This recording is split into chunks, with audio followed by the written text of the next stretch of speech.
It is your prisonplanet.tv memberships that fund so much of what we do here in this operation. And then we're more than happy for the TV show after it's aired live, then be leaked out onto the web to tens of millions of people. That's our goal.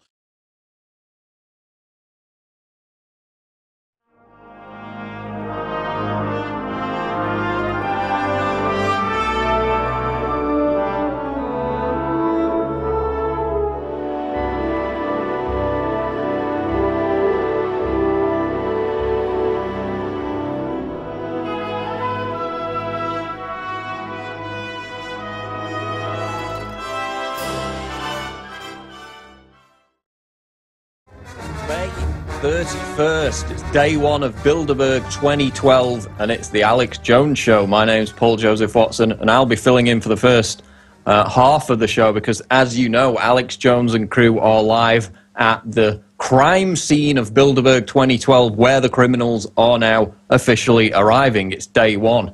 And we're going to be going to Alex and crew down there at Ground Zero in Chantilly, Virginia, very shortly, in fact, in the next segment.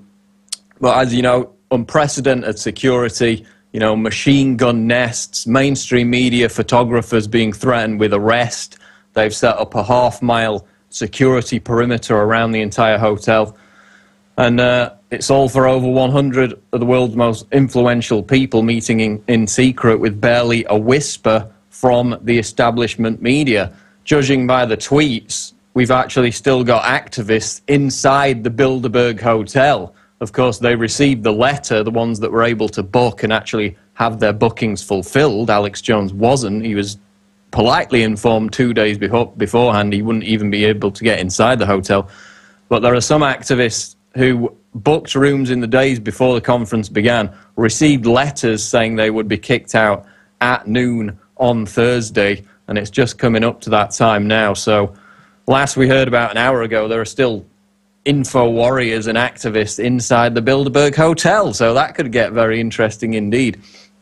But of course, again, a massive media blockade, but it has thankfully been broken in the United States by the Washington Times, which reports today security tighter than ever at Bilderberg conference. Chantilly's Westfield's Marriott Hotel is the site of an unprecedented security crackdown as the world's richest and most powerful arrive for the annual Bilderberg conference.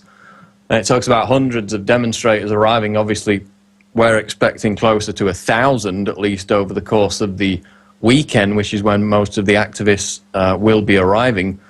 And it talks about, again, the half-mile perimeter around the hotel. All non-Bilderberg guests kicked out of their hotel rooms. They received the letter, as I said. And, quote, a photographer for the Washington Times was told by law enforcement Wednesday that any attempt to get close to the building would result in arrest. So now, mainstream media photographers trying to cover a meeting of the global elite, the most influential people on the planet, are being threatened with arrest for doing so. So the Washington Times is covering it. How about the Washington Post? You know, financiers, corporate heads, NATO members, the cream of academia, media moguls, the most sought-after technology gurus on the planet, they're all at a clandestine meeting in the Washington Post backyard. You'd expect the Post to be covering it, wouldn't you? Well, not a whisper, not a sentence, not a single word from the Washington Post. And, of course, what they normally do is report on the conference when it's over because they don't want to alert other media, other big media organizations to the fact that it started, that it's going on, because they want to keep it on lockdown for as long as possible, which is why most of the big media reports, if they're forced to make them, will come out on the last day or after the conference has actually ended. And why is the Washington Post so reluctant to report on the global powwow with 120 bigwigs in their own backyard? Well, it's because the publisher of the Washington Post is none other than Don Graham, who is, you guessed it, a regular Bilderberg member. So that's why this morning you're reading about Bilderberg in the Washington Times, but not in the Washington Post. And again, New York Times, ABC, CNN, BBC, absolutely nothing. Imagine if 120 movie stars, baseball stars from any, you know, genre, entertainment, politics, whatever, if they were meeting, you would get interest. And we've got, so far, nothing. There's been a Daily Mail report, which was largely focusing on our report about the security. A couple of others, but the Washington Times is the only media outlet in the United States to break the Bilderberg information blockade, and we're going to be live at the scene in Chantilly after this break with Alex Jones and crew, so stay tuned. This is Alex Jones. It's Bilderberg 2012, Chantilly, Virginia. Alex Jones and the InfoWars crew live on the scene. This is the first official day of Bilderberg. The global elite are arriving in their chauffeured limos, and of course, all the activists there for Occupy Bilderberg are gathering at the scene. We're going to have Alex Jones live coming up in about 5 or 6 minutes' time. We're going to hear some bullhorning as the Bilderberg members arrive. They're going to get a big Alex Jones bullhorn right in their face. And we've got reports coming in now that the police have started to harass Alex Jones. Last year in Switzerland, the police were pretty good, but already reports of police harassing Alex Jones. Whether that's for using a recording device, we'll find out. Going live to the video now. Right now, I've got to be on my main show in 2 minutes. I need to go. Well, I won't come back from here. I just told you. You've already seen it. If it happens, I've been told. No, you don't understand. What I'm going to do is give you official notice from the security officer, so he can come over here and just say, hey, these guys are the ones. He's not an officer. They're trying to blur the lines between security guards and police. I know the difference. I know. Okay, I'm with the police department. I know that, sir. Okay. I just want to go. They can only represent the property owner's rights. I know, but you are not working for them. I'm leaving. I just pulled into a parking lot. But we're here I don't care about the notice. We're here to enforce. Obviously, don't want my thing getting towed. I know. We're not going to tow while we're standing. I know. Okay. We're trying to leave. But we pulled in here. We were already leaving. Tell them to go ahead and go live to us on the radio. You're live. Yeah, go ahead and bring us in. Okay, ladies and gentlemen, we are here right now. We are about, I don't know, 500 yards away from the protest, and we're driving around looking for parking, and saw one area said, don't park over here, so we drove on to another area. Officer, I'm live on the air. And I got over here, instantly police were on us, instantly, and they may be getting ready to try to set us up with a trespassing charge, not just a notice of it. So well, it doesn't matter. It's fine. We'll win, and we'll win in a lawsuit. So I've tried to, again, the sergeant people didn't violate our First Amendment yesterday. We're press driving around in here, trying to find a place to park. They came over. The security guard said, you can't park over here. We're getting in the car to leave, and now they're blocking us in, escalating this. Now, again, network, do you hear me? Are we good? Are we good? Okay, so what we're going to do is, Richard, you're going to go park at that public area. You're going to get a cab and come back over here. I'll have this unit with me. I'm going to get out once we drive out. To get to the park? No, it's fine, but we don't want to say where that's at. Everybody's going to be there. East Lawrence Park. Yeah. Okay. Anyways, we're going to go over there. I'm going to go stand over here on the sidewalk, and we'll meet back up with you. But we can't leave while we're blocked in by the squad car. Okay. So again, this is just ridiculous. Again, ladies and gentlemen, would have been over there to do the radio show right now. Again, they do not want big protest over here. So obviously, all these big, military-industrial complex things funded with your tax money, posing as private groups, do not want us parking in the parking lots. That's fine. We're going to go find parking lots elsewhere, but in the whole continuum of this stuff, now we're blocked in here, and I guess we'll probably wait all day for the lordship security officer to show up here and give us a notice that they don't want us on this private property. When, again, I saw the signs over there and thought, oh, that must be their property. You did see the signs. No, I saw signs. I'm going to say it again. I saw signs over there, and I thought, and I said to them, I said, well, that must be owned by the Marriott. They don't want us here. I said, let's go look and try to find some public parking. This is a big, giant complex. And so that's what happened, and that's what we're here doing. And no, I'm not lying. And I'm trying to help you find it. No, I understand, but I'm not. I told you where to park. I know, officer, but you're trying. But there you are twisting it. I told you earlier before we went live. I said I saw the signs over there saying that private property. Well, it didn't even say don't park. It said private property. I thought, well, they must own that because I know they also own another office park. So I thought we'll come look for public parking over here. Now we've been blocked in. Now we've been blocked in right here in America. Now here you go, ladies and gentlemen, streaming live right here. And look at this guy with his eyes all lit up like he's looking at Al-Qaeda or something. We're just trying to get out of here. We would like to leave, sir. We're just trying to get out of here. We're just driving around looking for public parking. Yeah, we're trying to go. The police blocked us, and we're unable to leave. And they're asking for our license when he knows full well I'm Alex Jones. I've already talked to the sergeant yesterday. I wasn't asking from you. I was asking from them because I don't know. That's Rob Jacobson, Aaron Dykes. They're all radio TV hosts. That's Richard Reeves. The point is, we know we've been told that this is the same as that, because we saw don't park up, or not don't park, we saw private property over there. Yeah, we're trying to leave, but did you not ask the police to keep us here? Go ahead and load up in the car then. Okay, yes, we're trying to leave. That's what we tried to do earlier. Okay, Richard, I'll carry this, or one of the camera guys can. Aaron, once you get this over there, it'll be fine. Not a crime. Get all of our equipment. I mean, yeah, hell, they got satellites and drones watching us. I mean, hell, this is the, no, we're going to walk out of here in this vehicle. He's going to drive out. Okay, there's no point. Now listen, this is again live coordination on air. Richard, go find a place that's public to park. Go find it. Yeah, we're just walking off the property. Just walking off. We won't come back on it. Oops. Anyways, it's fun now. Richard, get yourself a cab. Come back. Great job.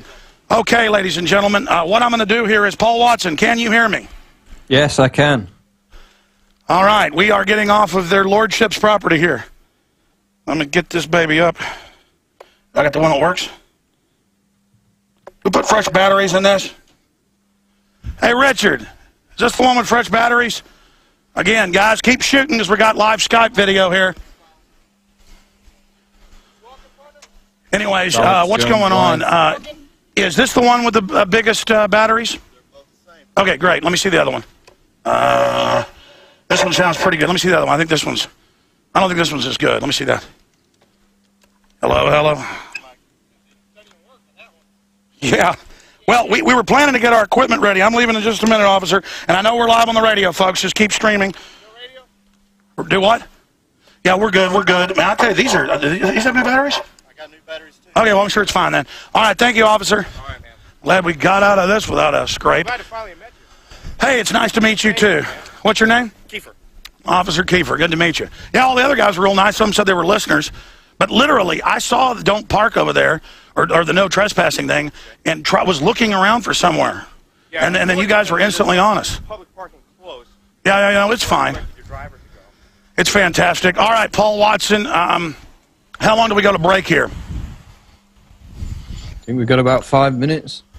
Okay, we got about 5 minutes here. That just gives us time to see the big crowd up there. Why don't you guys go ahead of me?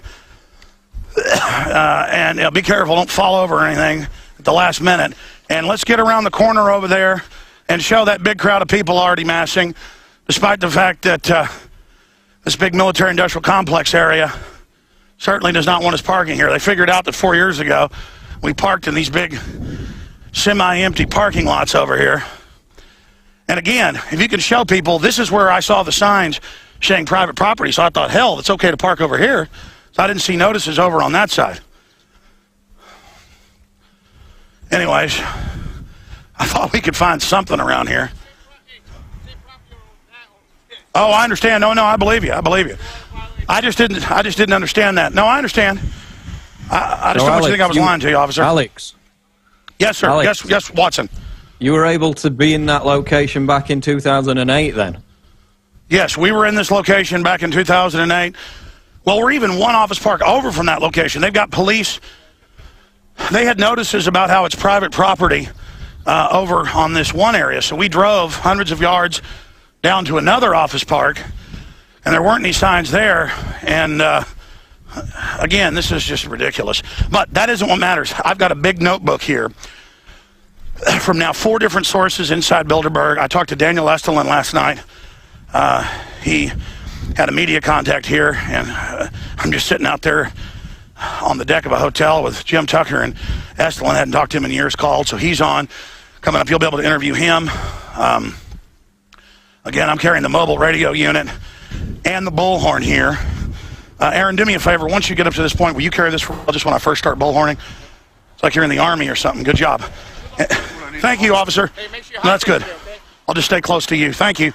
What'd you say, sir? I missed it. What? Make sure you hydrate today. Oh, yeah, thank you. Police officers tell me make sure I hydrate. Are we still on? Everything good, guys? Alex, I've been seeing reports about cops saying they don't want to be filmed. Is that the case? Yeah, they were just saying wasn't he just saying don't film him earlier to Jacobson, the police officer? I don't know. Well, whatever. Virginia isn't one of the states. It's like Maryland and Illinois and I think 10 others where they arrest you for filming police and call it wiretapping in public places. And most of them get thrown out of courts, but they've got such police state-loving juries in places like Illinois They're going for life in prison sentences. Well, I noticed his glasses are recording. He asked if I had them. I don't know if they would have considered that something. Oh, his glasses were recording? Yeah, they got the camera right here. He admitted it. And then he was asking if your glasses were recording. I said no. I said, would it be all right if we did? He said, I don't care. Well, of course. I mean, I've got to say these Fairfax police are about as nice as it gets, but there's just an example, though. Do you see the security guards bugging their eyes out at us? Oh, yeah. Because there's no real threat in this country except for the criminal government. And so they're just looking for some threat. They're looking for somebody who's bad. And it's them. It's the Bilderberg Group. Ladies and gentlemen, I'm going to salute these people. Maybe you guys should cut to the feed Jacobson's on so people can hear this. Bilderberg traitors! We're exposing you, criminals! Yeah! Oh, this is ridiculous. All this equipment. Oh, man. Oh, listen to that crowd. Yeah! All right, folks, here it is. Freedom!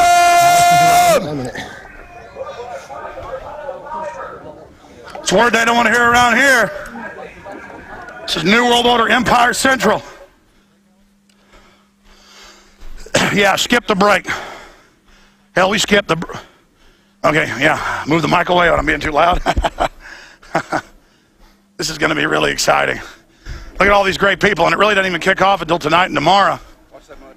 Oh, yeah. Thank you, Aaron. Aaron, get a shot of these folks up here. And, of course, we're sending out live feeds, not just on radio and XM 166. Hi, how you doing? How are you? Hi, what's your name? Jam, nice to meet you. Hey, nice to meet you. Say hi to all the radio listeners and viewers. Hey, guys. Yeah! This is fantastic.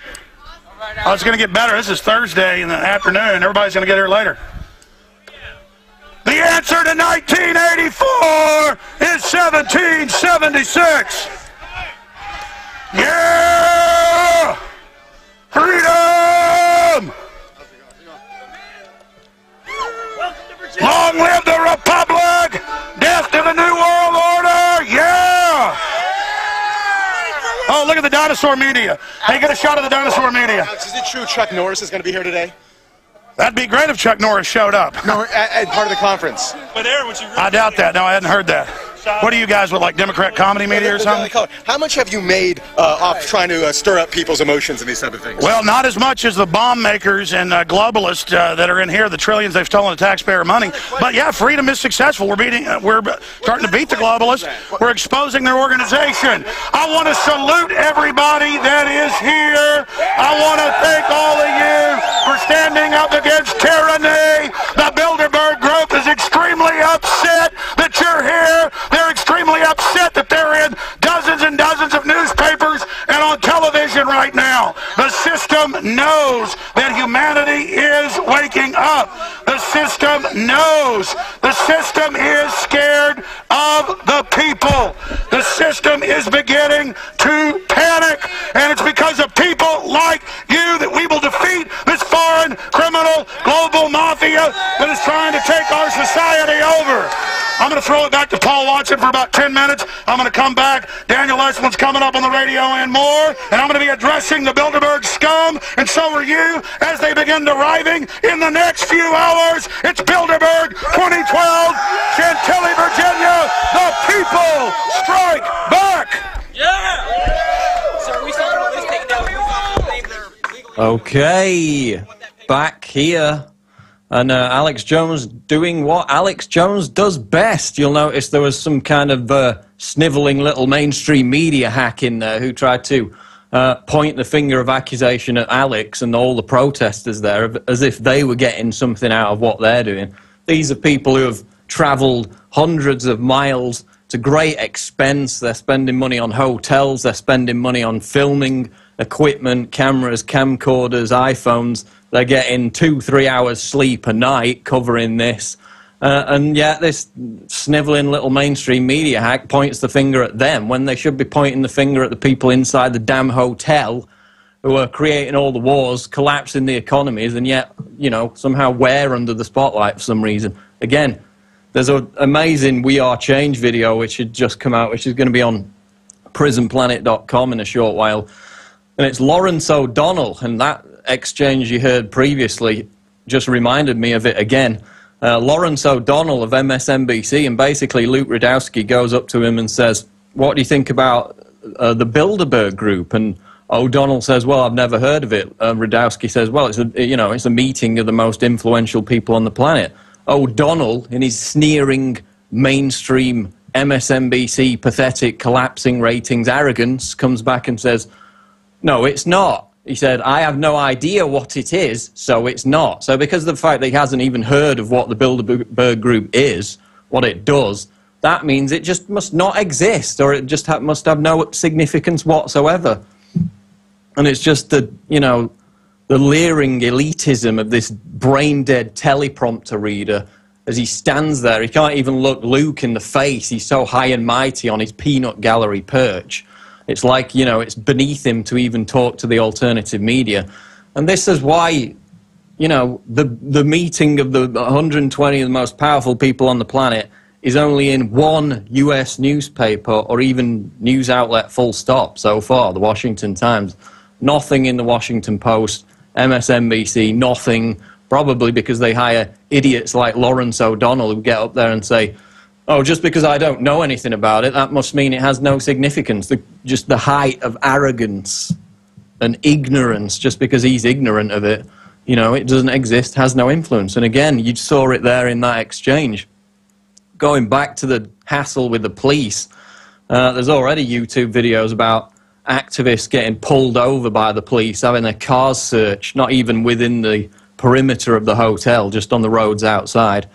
There's videos of police claiming that they can't be filmed by activists, when of course we know that all the court cases say that that's not the case. You can film the police. It's a public area, no expectation of privacy.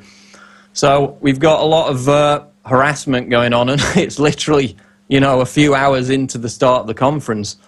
Talking about trespassing, I remember, of course, last year in Switzerland, we were just driving up the mountain road there near the hotel in St. Moritz. With Aaron Dykes, we got pulled over for trespassing, and we were just on a main road. We had to basically pay off the cops just to get out there. But Alex has thankfully been allowed to leave the area when they were just trying to find a public parking space. And he's going to have some more bullhorning coming up. Going back to the media coverage, of course, we've got the Washington Times, we've got Daily Mail. Canadian newspapers have basically gone wild for the Bilderberg Group.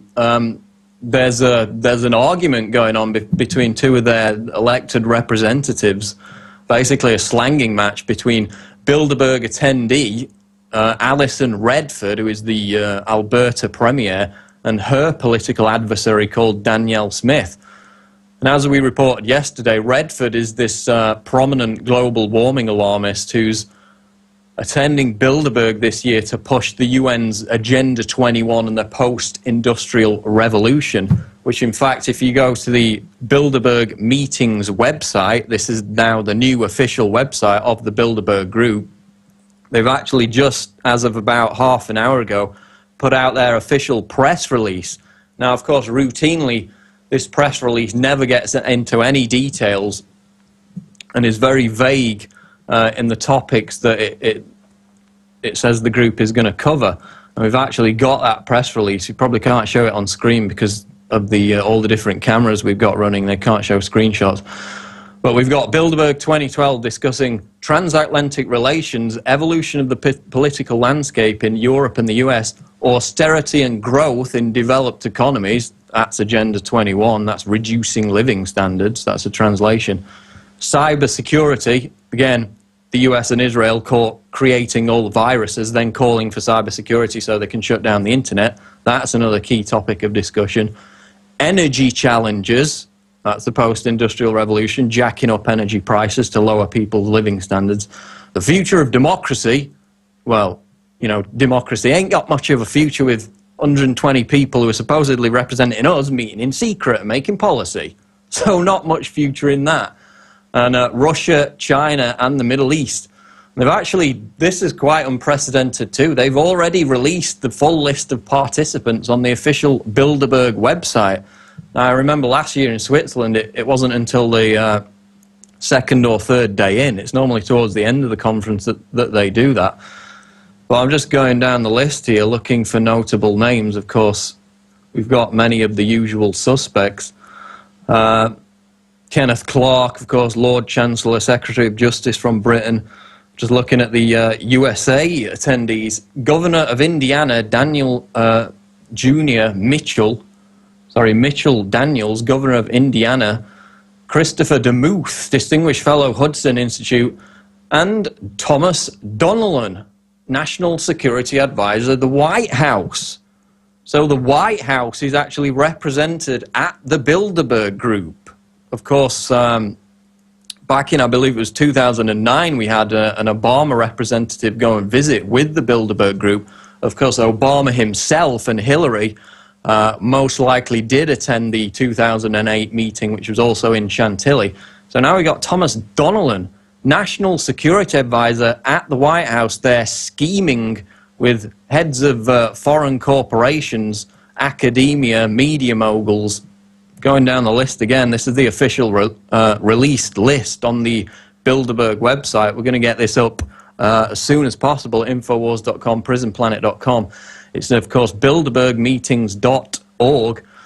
Niall Ferguson, Lawrence A. Tisch, Professor of History, Harvard University. Niall Ferguson, of course, he's a big mainstream historian. He's at the current meeting.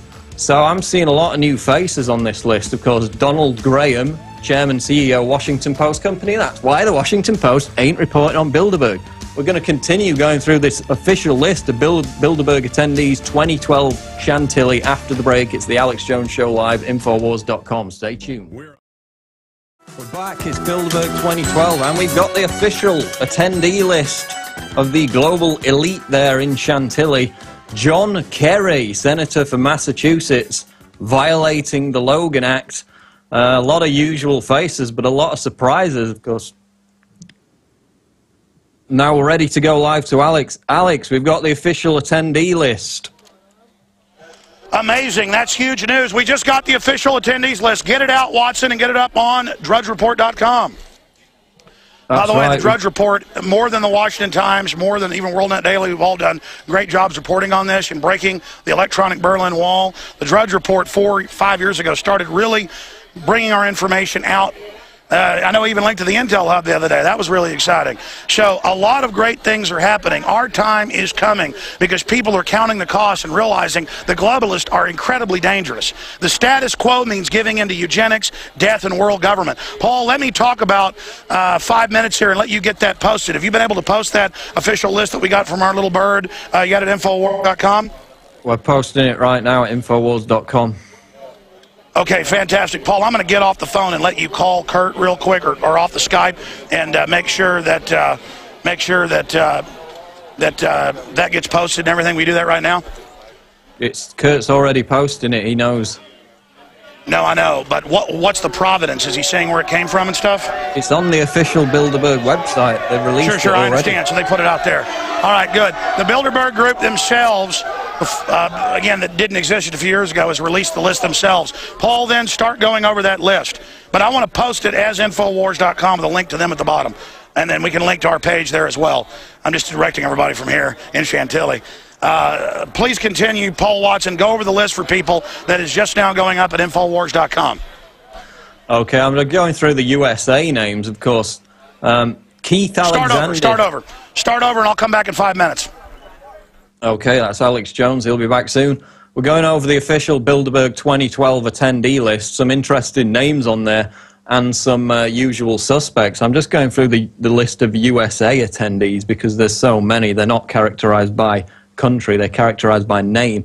So going off the top, Keith Alexander, Commander, U.S. Cyber Command Director, National Security Agency. He's going to be meeting with the Microsoft chaps, the Google chaps, the Facebook chaps, the LinkedIn chaps to make sure that that fusion of social networking and national snooping is definitely in vogue. That's one of the topics actually in the official Bilderberg press release. They're talking about cybersecurity once again, after, of course, it was the US and Israel not only got a court release in the Stuxnet virus, but also the new Flame virus.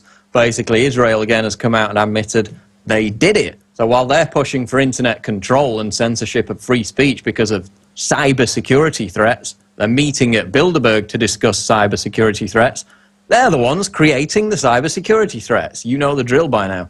So going down this list, Roger Altman, Evercore Partners, of course, we've got a lot of corporate people there. His Royal Highness Prince Philip of Belgium, he's a regular attendee. We got Nick Bowles, Member of Parliament, Great Britain. He's violating the law. Of course, Tony Blair attended in '93, went on to become Prime Minister. There's another We Are Change video where Luke confronts Tony Blair about the fact he lied in front of Parliament and claimed that he never attended Bilderberg. In the video, which is at prisonplanet.com, Blair admits he did attend Bilderberg in 1993. So he's been caught lying to Parliament. So now we got another Member of Parliament, Nick Bowles, there from Britain. Again, continuing on the Bilderberg 2012 attendee list. Mitchell Daniels Jr., Governor of Indiana. Of course, we were looking for the potential VP pick for Mitt Romney's running mate. I'm going to have to check if he's a Republican or a Democrat, but we're going to look at the names for that. Thomas Donnellan, as I said before, National Security Advisor of the White House. So the Obama administration, again, has a representative at Bilderberg, as they did back in 2009. Robert Dudley, BP, of course, all the oil companies represented. Goldman Sachs, Michael Evans, Vice Chairman, Global Head of Growth Markets, Goldman Sachs. Of course, Goldman Sachs have used their technocrats to basically take over the IMF and the entire European economy. We've got the EU titans, Von Rompuy and Trichet, according to Jim Tucker meeting there. Don't know if they're on this list or not, but routinely, some of the bigger names that you see attending at Bilderberg and the ones that have been photographed will not appear on this official list. It's important to stress this is not an exhaustive list. This is merely the people who have consented to appear on the list. If attendees wish to opt out of the list, they don't appear on it, but they can appear at the conference because they've been photographed. HSBC, of course, all the banks represented. Austin Goolsbee, Professor of Economics, University of Chicago, academia represented. Again, Donald Graham, Washington Post company. That's why you're not reading about it in the Washington Post, even though it's in their backyard, because he's sworn to secrecy. We've got Britt Harris, Teacher Retirement System of Texas. Reid Hoffman, co-founder, executive chairman, LinkedIn. Again, that's the mesh between social media, the CIA, and the National Security Agency, because, of course, it's a giant spying database. That's what it was always intended to be. We've got another representative from China. Of course, last year we had a Chinese representative, and that was abnormal. We've got one again this year, Yiping Huang, Professor of Economics, China Center for Economic Research. John Huntsman, of course, US presidential candidate, dropped out quite early. His team, of course, vigorously attacked the Ron Paul campaign at every turn, put out fake information about Ron Paul, attempting to portray him as a racist. John Huntsman is at Bilderberg 2012, so he certainly inserted himself back into the elitist fold after his failed presidential venture. Again, continuing down this list of official Bilderberg 2012 attendees, Eric Israelitz, CEO Le Monde, that's the French newspaper. Kenneth Jacobs, Chairman, CEO Lazard. James A. Johnson, Vice Chairman, Perseus LLC. And, of course, that was the guy who back in 2008 picked Barack Obama's running mate, Joe Biden. So he's there again. He's always there when there's a U.S. presidential election to be manipulated. So James A. Johnson again. Vernon Jordan, Senior Manager Lazard. He's a regular attendee from my knowledge. Continuing on the list, John Kerry, as I said before, Senator from Massachusetts. John Kerry, of course, former presidential candidate himself back in 2004 and Skull and Bones member. Remember the Skull and Bones presidential election when he ran against George W. Bush. So John Kerry, along with Huntsman, is at the 2012 Bilderberg conference. Henry Kissinger, of course, on the steering committee, war criminal. The the Alberta premier I discussed earlier gave a elitist, scoffing remark when she was criticised for attending Bilderberg. She said it was, you know, that her political adversary was not sophisticated enough to understand that this is a sophisticated confab that's necessary for world affairs. A not very sophisticated meeting with a war criminal, Henry Kissinger, okay? Don't try and pass it off as that. So Kissinger's there again. Klaus Kleinfeld, Chairman, CEO, Alcoa, and I'm just reading out the USA ones. I'm not even going to get to the European ones because obviously it's a list of 140-odd people. Henry Kravis, Kohlberg Kravis Roberts, he was there last year. Marie-Josie Kravis Udston Institute, that's his wife. Fred Krupp, President, Environmental Defense Fund. Oh, isn't that interesting? Now, we know the Agenda 21 and ecological sustainability is going to be on the agenda. We leaked that on, I believe it was a couple of days ago. And, of course, that's all designed to hijack the environmental movement. The global warming, the man-made global warming mantra has largely been discredited, so now they're going to shift it into endangered species and other environmental threats to try and push through that carbon tax, which you pay straight to Al Gore's back pocket. So we've got Environmental Defense Fund President Fred Krupp representing the USA at Bilderberg 2012. We've got some people from Israel there. Cheng Li, Director Research, China Center Brookings Institution. Of course, they've been putting out numerous reports calling for an invasion of Syria, so that could very well be on the agenda. The Dow Chemical Company. Okay, now we're going back to Alex Jones, live at Bilderberg 2012. Directing here from the scene, what I want to do is, Paul, just so I don't just sit here and host the show the entire time myself, when we're bullhorning and things, I want the guys to fade you down occasionally and go back to the live feed, because the guys, they're not going to cut into you when you're talking. So you're going to have to, every few minutes or so, remind them to go to the feed so everybody can see this, who's watching at prisonplanet.tv and on the free streams at Infowars.com, Ustream, you name it. Because they're now bringing in some of these barricades here in front of us. The police now are being told to white glove. That is a cool shirt that guy's got over there, where it shows a photographer as a target. That's a great We Are Change shirt. All of this is going on. Oh, there goes one of the AMCN-37. I want to get these license plates. And these guys have these black Suburbans, and they feel all powerful. They're part of the in group. You're nobody. You're being injected with cancer viruses. There's probably about 20 police out here. And I said, hey, I bet some of you got autistic or mentally retarded children from the vaccines and the GMO, and a couple of cops got mad. See, I'm bad telling them why their children are brain damaged. I'm bad telling them why their wife's dying of cancer at 36. I'm bad for telling them they're being murdered. Literally, it's a Stockholm syndrome where they love their abusers. They love their abusers. That is what is going on here. Paul, how much of the list have you gone through? Gone through most of it. Some interesting people on there. John Kerry, John Huntsman, of course, usual suspects, Google, Microsoft. The Obama White House has their national security advisor there, so they're represented once again.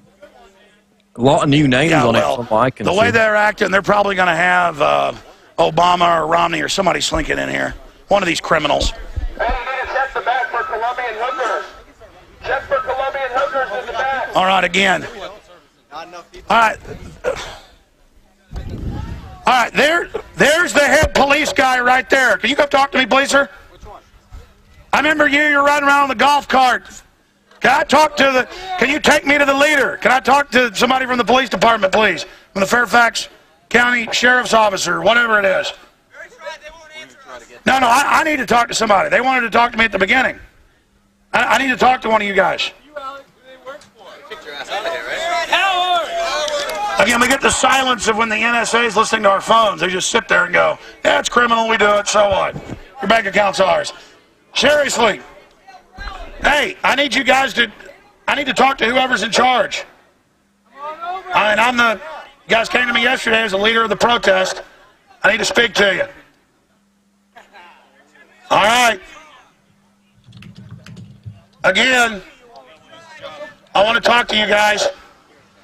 I need to talk to some of the police. Here, you going right now? You streaming live? Here. Guys, are we on air right now? Here, I'm going to go over and talk to the police. Come on, let's go talk to them, Aaron. Let's go. Who's in charge here, guys? But you obviously couldn't hear me when I was over there.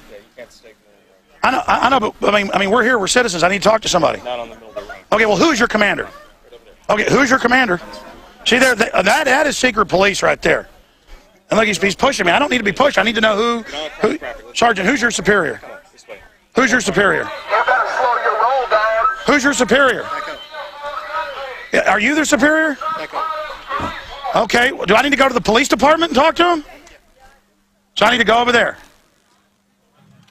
I mean, that's not an unreasonable request. Hey, do you really think sodium fluoride's good for you?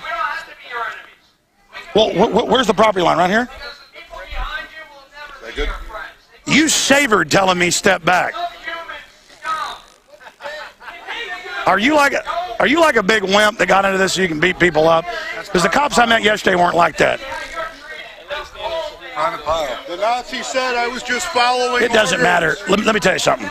What's going to happen to this country? You guys are going to be in a lot of trouble. You're just following orders. I understand. We all have families. I mean, can you guys just not act pathetic? Do you realize Hillary Clinton was fined $300,000, what was it, 94 for this meeting? This is illegal. And all I want to do is talk to whoever's in charge. I mean, that's ridiculous. That's a reasonable request because it's wrong to be doing everything you guys can. Look at those sacks of garbage over there. The worst is the security guys. They always think they're so good. Those guys are nobodies. I'll never believe how these little nobodies think they're so powerful. It's so incredibly pathetic. I am going to go down to that. I am going to go down to that.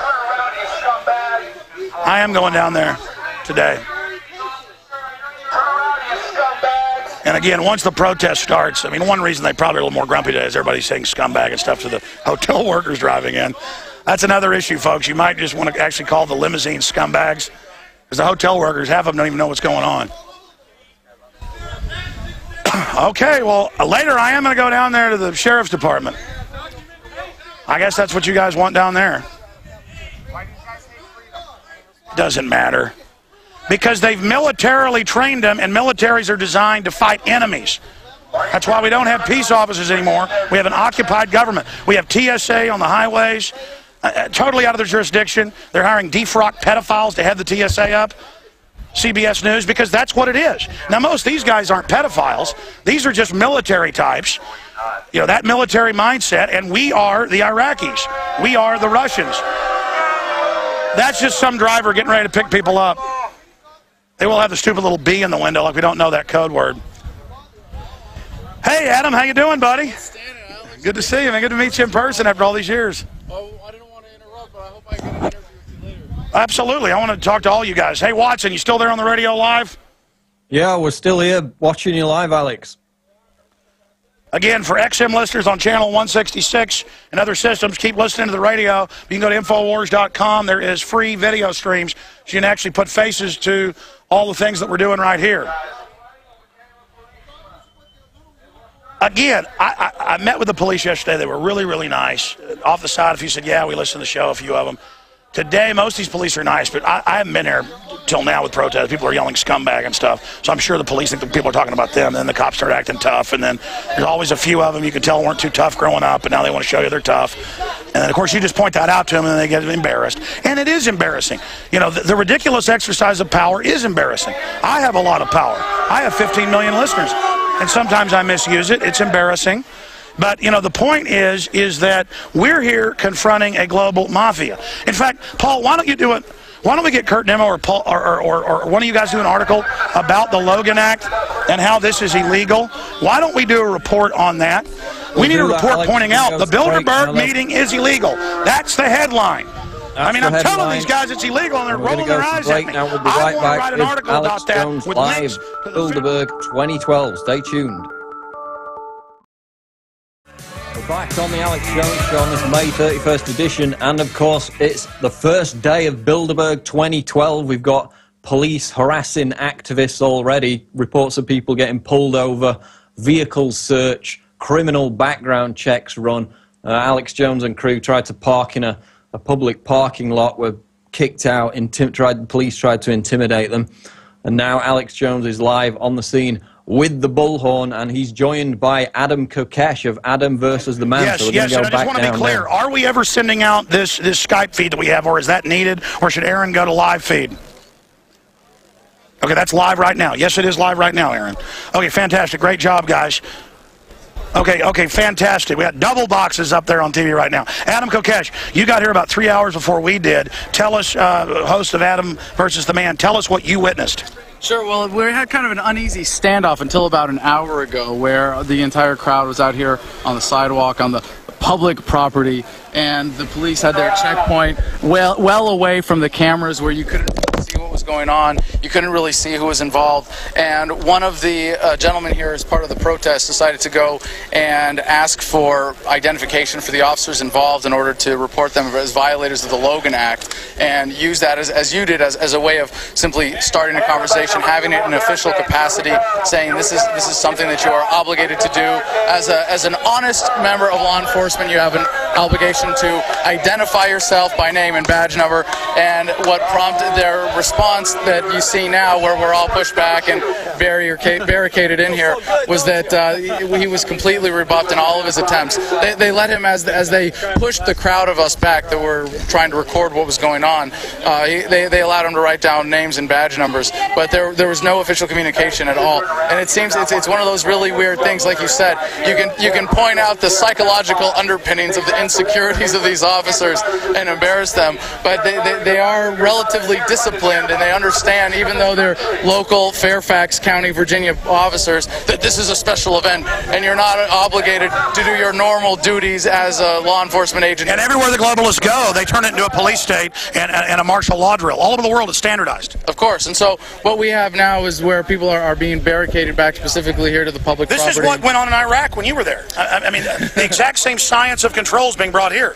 Well, the drones, the face scanning. Man, what I would compare more to my time in Iraq was what happens at a TSA checkpoint. You know, when I ran an entry control point at a civil military operations center in Fallujah, and in order to let an Iraqi into our facility, they would have to get a pat down, similar to what happens at a TSA checkpoint. No, they admit at MIT developed that in Iraq for the U.S. It's a laboratory. Yeah, well, I mean, it's perfect. And now you see here, even in Virginia, like, I feel less safe than I ever. I'm I'm really tempted to move out and join you in Texas, man. At least if there's any chance of secession. But, you know, here in Virginia, the governor is saying that we need more drones for law enforcement, and his justification for it is how successful they've been on the battlefield. And what he's telling us is that he's going to turn this into a battlefield. He's going to keep the police imposing the same kind of martial law that we were imposing in Iraq. And that was my big objection. It wasn't law, it wasn't law and order, it was martial law. And it's the same thing here. Now what we have is not a response from law enforcement that is intended to protect and serve. They won't even converse with people here beyond issuing orders. And this is exactly the kind of... They train them to dehumanize us and dehumanize themselves. Absolutely, in the same way that we dehumanize the enemy in Iraq. It's the exact same thing. They're the Praetorian Guard, especially those here. But what's so sick about the modern police state is that well-intentioned officers all over the country are now in a position where they basically at any time get drafted into what really here today is very especially a manifestation of the Praetorian Guard. Oh, we got to move back. More barricades. Of the superclass. All right, we're going to break, folks. Paul Watson. We're going to get Daniel Estulin coming on at 8 after. Stay with us. Infowars.com's got the list. Infowars.com. Okay, that's Alex Jones live on the scene at Chantilly. Of course, the 2012 Bilderberg conference. We've got the official attendee list now released on the Bilderberg website. Ladies and gentlemen, we are live here at the scene of the Global Crime Mafia meeting 2012, Bilderberg 2012. We are here to let the criminals know that we are identifying them and identifying their globalist takeover and their open announcement that the UN and NATO run our military and our Congress is vestigial. We are here to let them know that their world government has been identified, and they thought they'd implode the world economy to bring in a worldwide police state, but instead it's going to bring them down.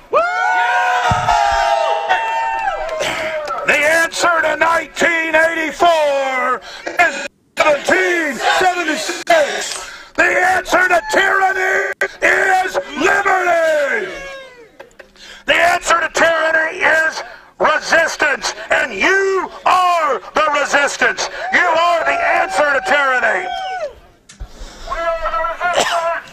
Daniel Estulin is coming up on my radio show in a minute. I'm going to go over there. You guys keep protesting. I'm going to interview him with some breaking intel. We just got the list. It's up at Infowars.com. If any of you want to check it out, listening on the radio or anywhere else. And we are going to continue as more people arrive. Most people are coming tomorrow and over the weekend because they're debt slaves like all of us to these systems. We are here, and this is historic. Paul Watson, give us your take on this. It's historic, Alex, and it's just amazing the amount of people that are there. It's Occupy Bilderberg, of course. We've got kind of the left and right combining for this one. And it's set to be the biggest protest against Bilderberg ever. And just in anticipation of that, I was referencing earlier these new We Are Change videos, which are up on prisonplanet.com. And in these videos, Luke confronts both Tony Blair and Lawrence O'Donnell, the MSNBC host. With Blair, he went to Bilderberg in 1993, of course, went on to become British Prime Minister in 97, just as Bill Clinton attended Bilderberg, went on to become president before him. And Blair actually lied before Parliament and said that he never attended Bilderberg. And yet in this confrontation, which is on prisonplanet.com by We Are Change, Blair openly admits he did attend Bilderberg. So in that one confrontation, he admits he actually lied to Parliament back when he was asked about it. We're bringing Alex up now, Alex Jones. Lies, lies, lies, lies, lies, lies! A bunch of liars! And we're identifying them, and they can't stand it. I want to salute everybody that's out here today. Yeah! All right, folks, I'm going to go to the radio show for a while. I'll be back. Daniel Estulin's coming up. You folks are awesome. This is history-making. What's happening? And it was about 100 degrees out here last year. I'm loving this weather compared to 4 years ago. Doesn't it seem like yesterday for those that were out here 4 years ago? Yeah. All right, ladies and gentlemen, I salute you. All right, Watson, take us out to break. I met you last time. Okay, we're going to go back to Alex shortly, where he's going to interview Daniel Estulin, of course, author of the true story of the Bilderberg Group, to get an insight into more of Bilderberg's 2012 agenda, because we've got the press release on Bilderberg's official website. Of course, we know a couple of years ago they were forced to set up their official website after pretending they didn't exist for decades. And it's the usual vague reference to what they're discussing, no detail whatsoever. They're talking about the political, economic, and societal issues like transatlantic relations. Again, that could be anything, it's so vague. They do mention they're discussing cybersecurity, as was the case last year in Switzerland, austerity growth in developed economies.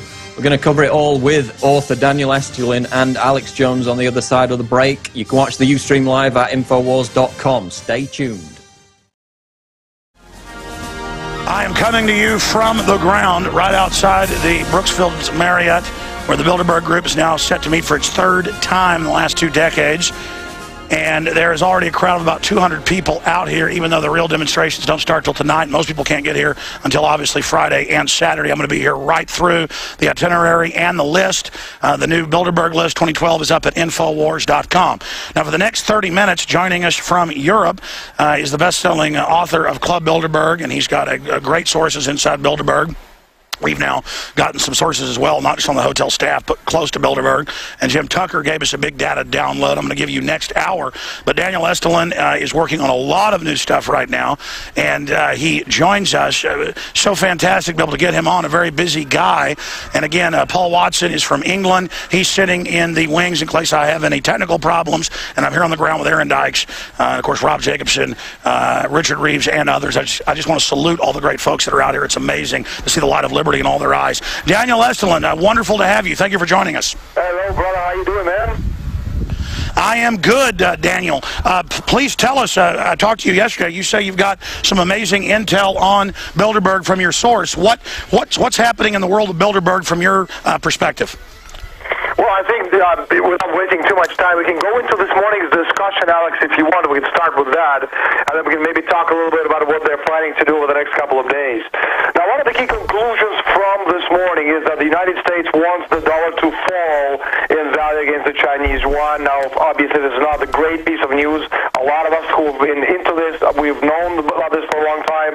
But it's interesting, the actual discussion itself and the development these people at this meeting, about 125 individuals who have a lot of power amongst them and between them, how they actually went about talking about this whole idea of destroying the value of the United States dollar against the Chinese yuan. Now, naturally, Washington won't be able to publicly say that.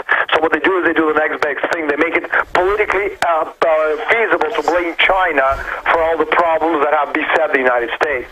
Now, Washington shifts the blame to China when in reality what Washington wants is, again, according to what these people talked about, a devalued dollar. Number two, the inflation a devalued dollar will cause. And number three, obviously you can inflate away its debt and obligation.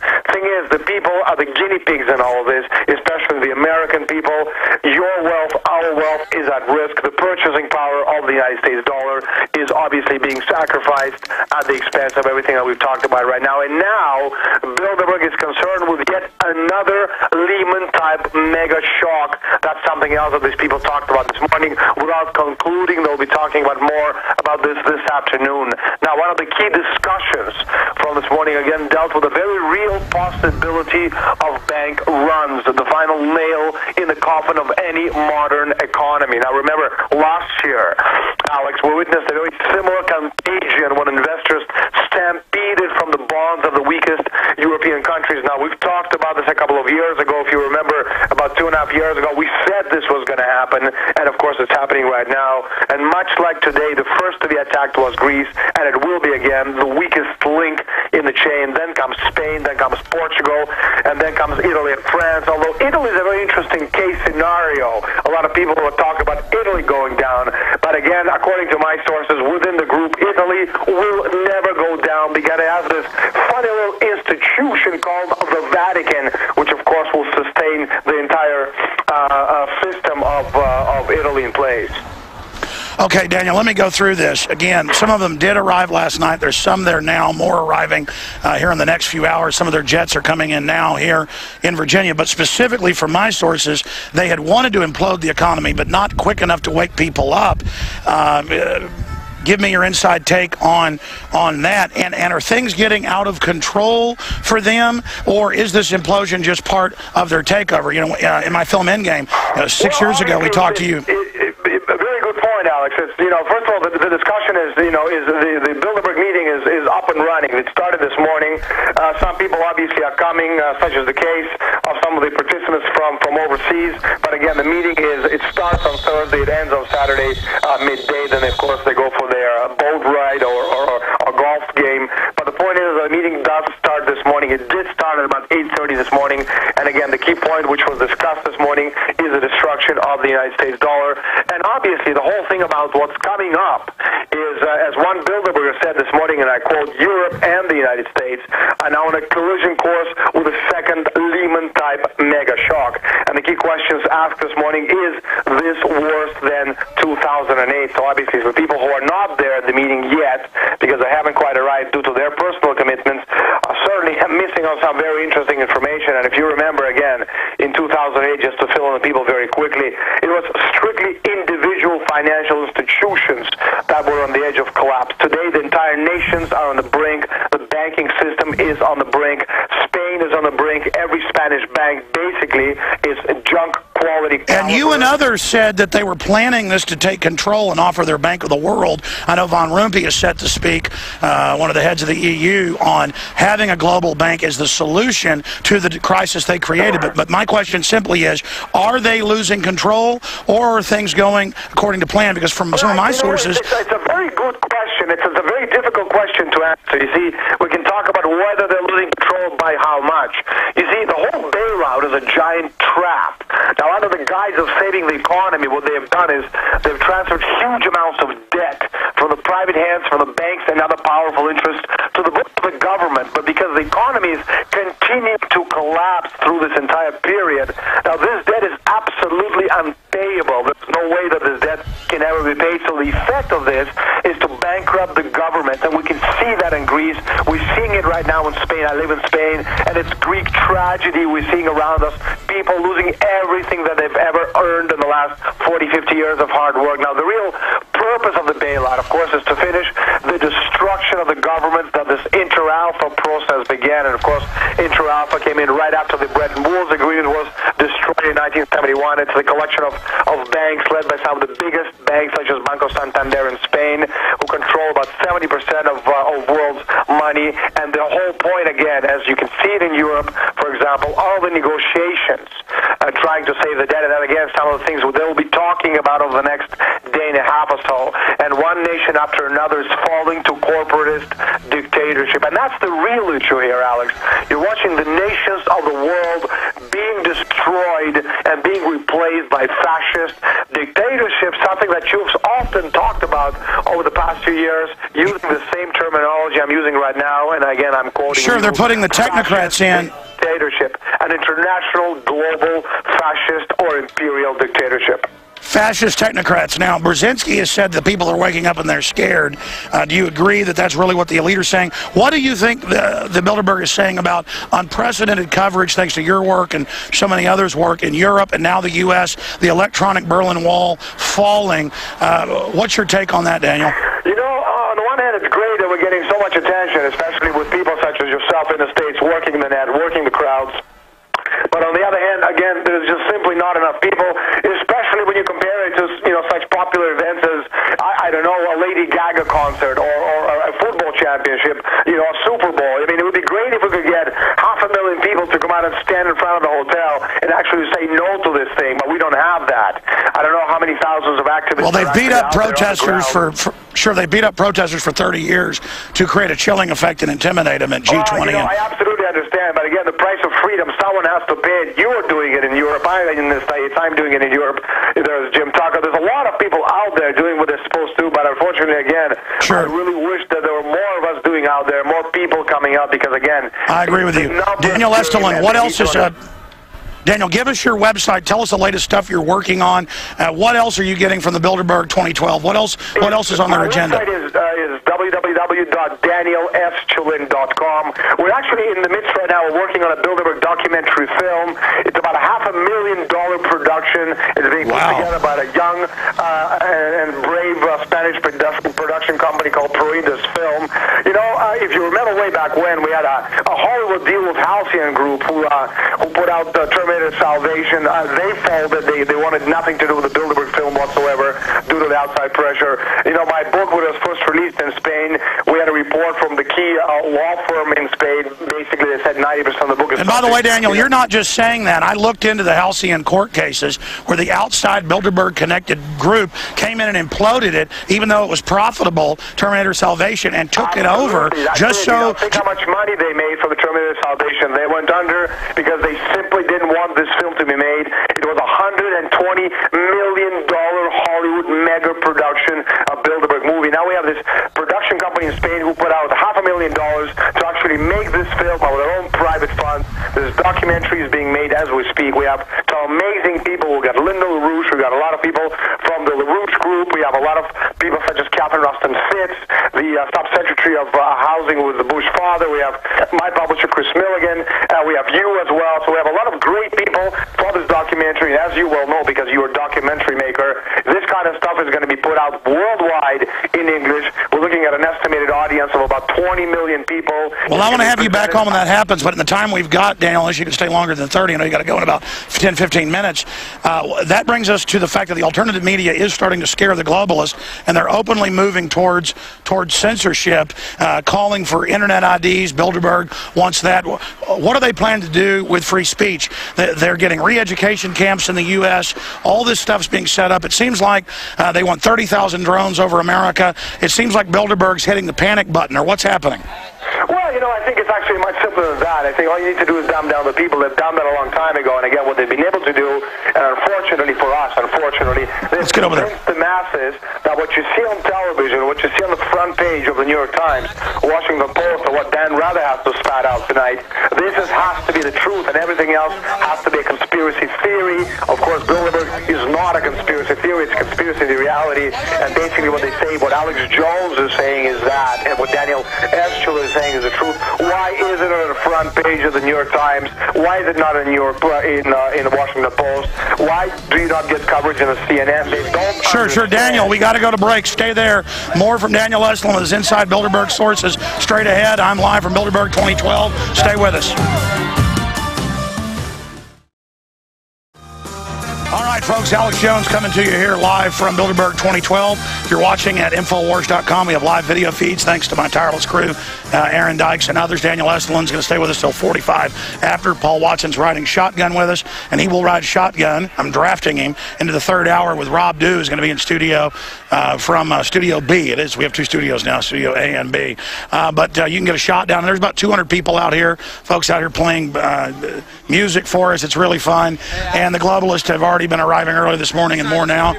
Oh, sure, I'll sign your thing. We're going back to Daniel Estulin because I'm live on the radio. You bet, buddy.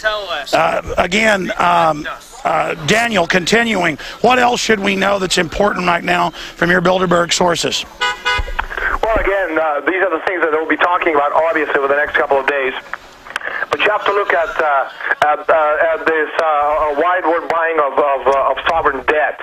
It's happening in Spain, it's happening in Greece and Portugal and in all countries of Europe. And the banks are buying it because the idea is to bankrupt nations. It's not the other way around. The idea is not what we're hearing from governments. It's just a way to actually get fresh money into the system. Again, the banks are buying sovereign debt because what they're doing is they're bankrupting nations. The idea is to destroy nation states. Now, you and I have talked about this way back in 2005, about an hour ago. I went back over some of the archives of our first interviews back in 2005. And we talked about this destruction of the nation-state republics, and this is exactly what we're seeing right now. This is the old Venetian game in having your adversary go so far in debt to you that you control the adversary. And of course, the banks themselves are buying debt, which is worthless. But many of these banks are not intended to survive. Now, if you take the oligarch at its word, the empire says that they want to reduce the population to 1 billion people on this planet. Again, something that you've been talking about in all of your videos over the last few years, which means that huge sections of the banking system in the United States, in Canada, and in Europe, huge sections of national economies, huge sections of the population, they are gonna go. So this system is never coming back. And this is what the bailout really is. In trying to save this money, which is really virtual money, it does not exist. The debt and Daniel, I want to point out, this is exactly what you said in 2006 when I interviewed you for Endgame.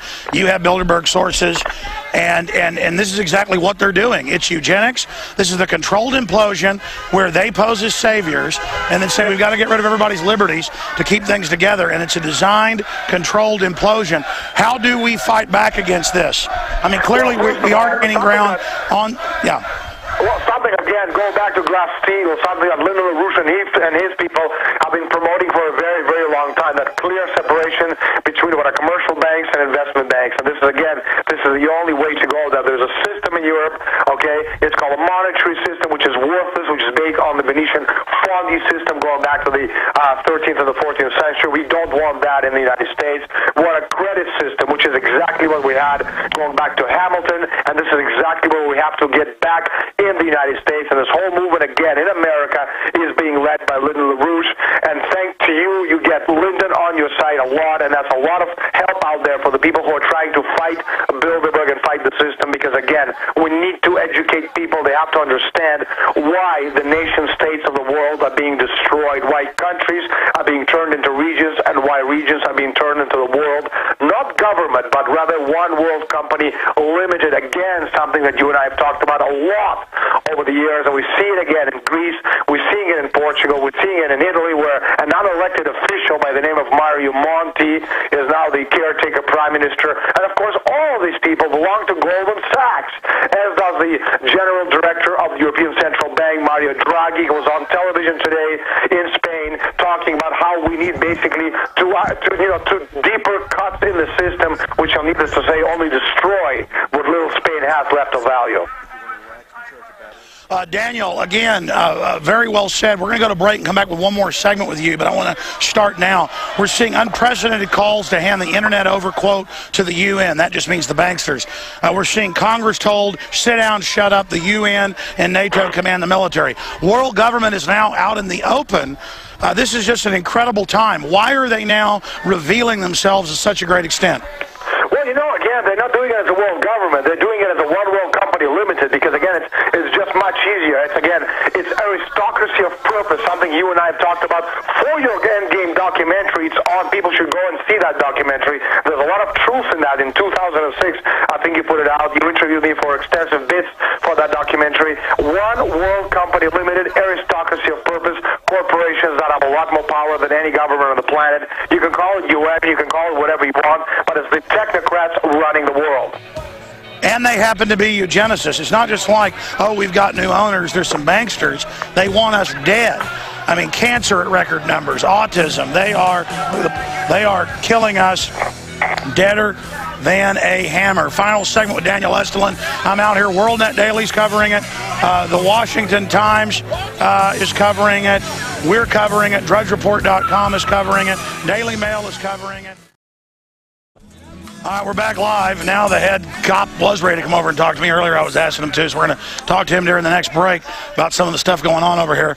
We think we have a provocateur in a mask throwing confetti at cars and trying to start something. Probably a Fed or probably works for a foundation. But we'll expose them as well. Okay, so we are now all out here. It is Bilderberg 2012. I'll continue live streaming after the show's over in about an hour and a half. We're going to have a lot of people. Webster Tarpley's here. There's also Adam Kokesh, Mark Dice, Luke Radowski, just countless great patriots. Dan Dix is right here. It's just going to be an amazing 3 days. Our final segment with Daniel Estulin. Daniel, Jesse Ventura's conspiracy theory that you were on the first season and did a great job on. They had Homeland Security shut down one of their episodes, and now it looks like maybe all of them. I'm not at liberty to talk about it yet. I happen to follow in the news what happened with your film. It really was set to be made by that big film company that was putting out films and doing great. They killed your film. I mean, it shows that they're afraid of things, or they wouldn't be trying to kill them. They wouldn't be trying to shut us down. I mean, there's got to be a reason they want to censor the web. There's got to be a reason they want to arrest political dissidents. There's got to be a reason they want to beat people up at protest to dissuade this. I mean, these guys are paper tigers. Once you identify them, then they're in trouble. I mean, they've always wanted to be secret because they want to make us think that their presidents and prime ministers are where the buck stops. I mean, do you agree with that statement? Are there cracks forming in the Bilderberg facade? Yes, I've been thinking about this.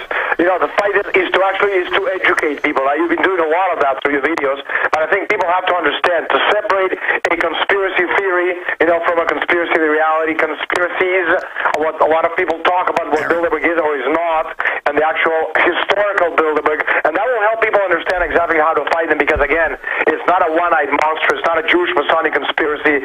There's no conspiracy, even though a lot of people, their infantile fantasies see it as such.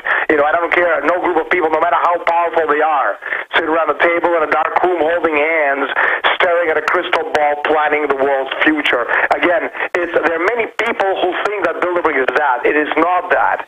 It's a very important element of the oligarchical structures of the Cold War period. It is a self-perpetuating system, a virtual spider web of interlocked political, economic, financial, and industry interests.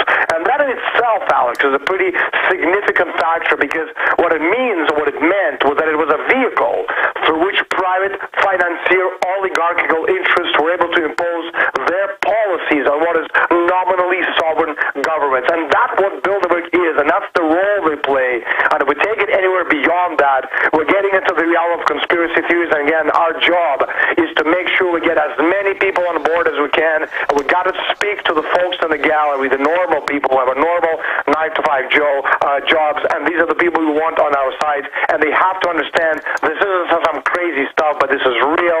It is based and steeped in history going back about 1,000 years. And Webb Tarpley knows more about this than anybody else, especially when you're talking about the Venetian black nobility. So he can confirm a lot of these things and give you additional information. But again, yeah, that's a good point. That's a good point. Aaron, will you take the live feed over there and go find Webster Tarpley and bring him over here, so that when yeah, bring Tarpley over for a live interview when Daniel leaves in about 8-9 minutes. That's a good idea, Daniel Estulin. Daniel Estulin, again, your book's out there. Folks, just type in Daniel Estulin, and everybody can find your amazing work out there. In the 5, 6, 7 minutes we've got left with you, I agree with you that it's not one group looking into a crystal ball. Bilderberg is one of the top syndicate, global crime network oligarch systems where these elites grow big governments to get control of populations and wealth, and then they start imploding those governments and directing that power directly into corporate interests. That's why they've got mercenaries on the streets of America, private drones. They're getting everybody used to this right now, getting everybody prepared for this private corporate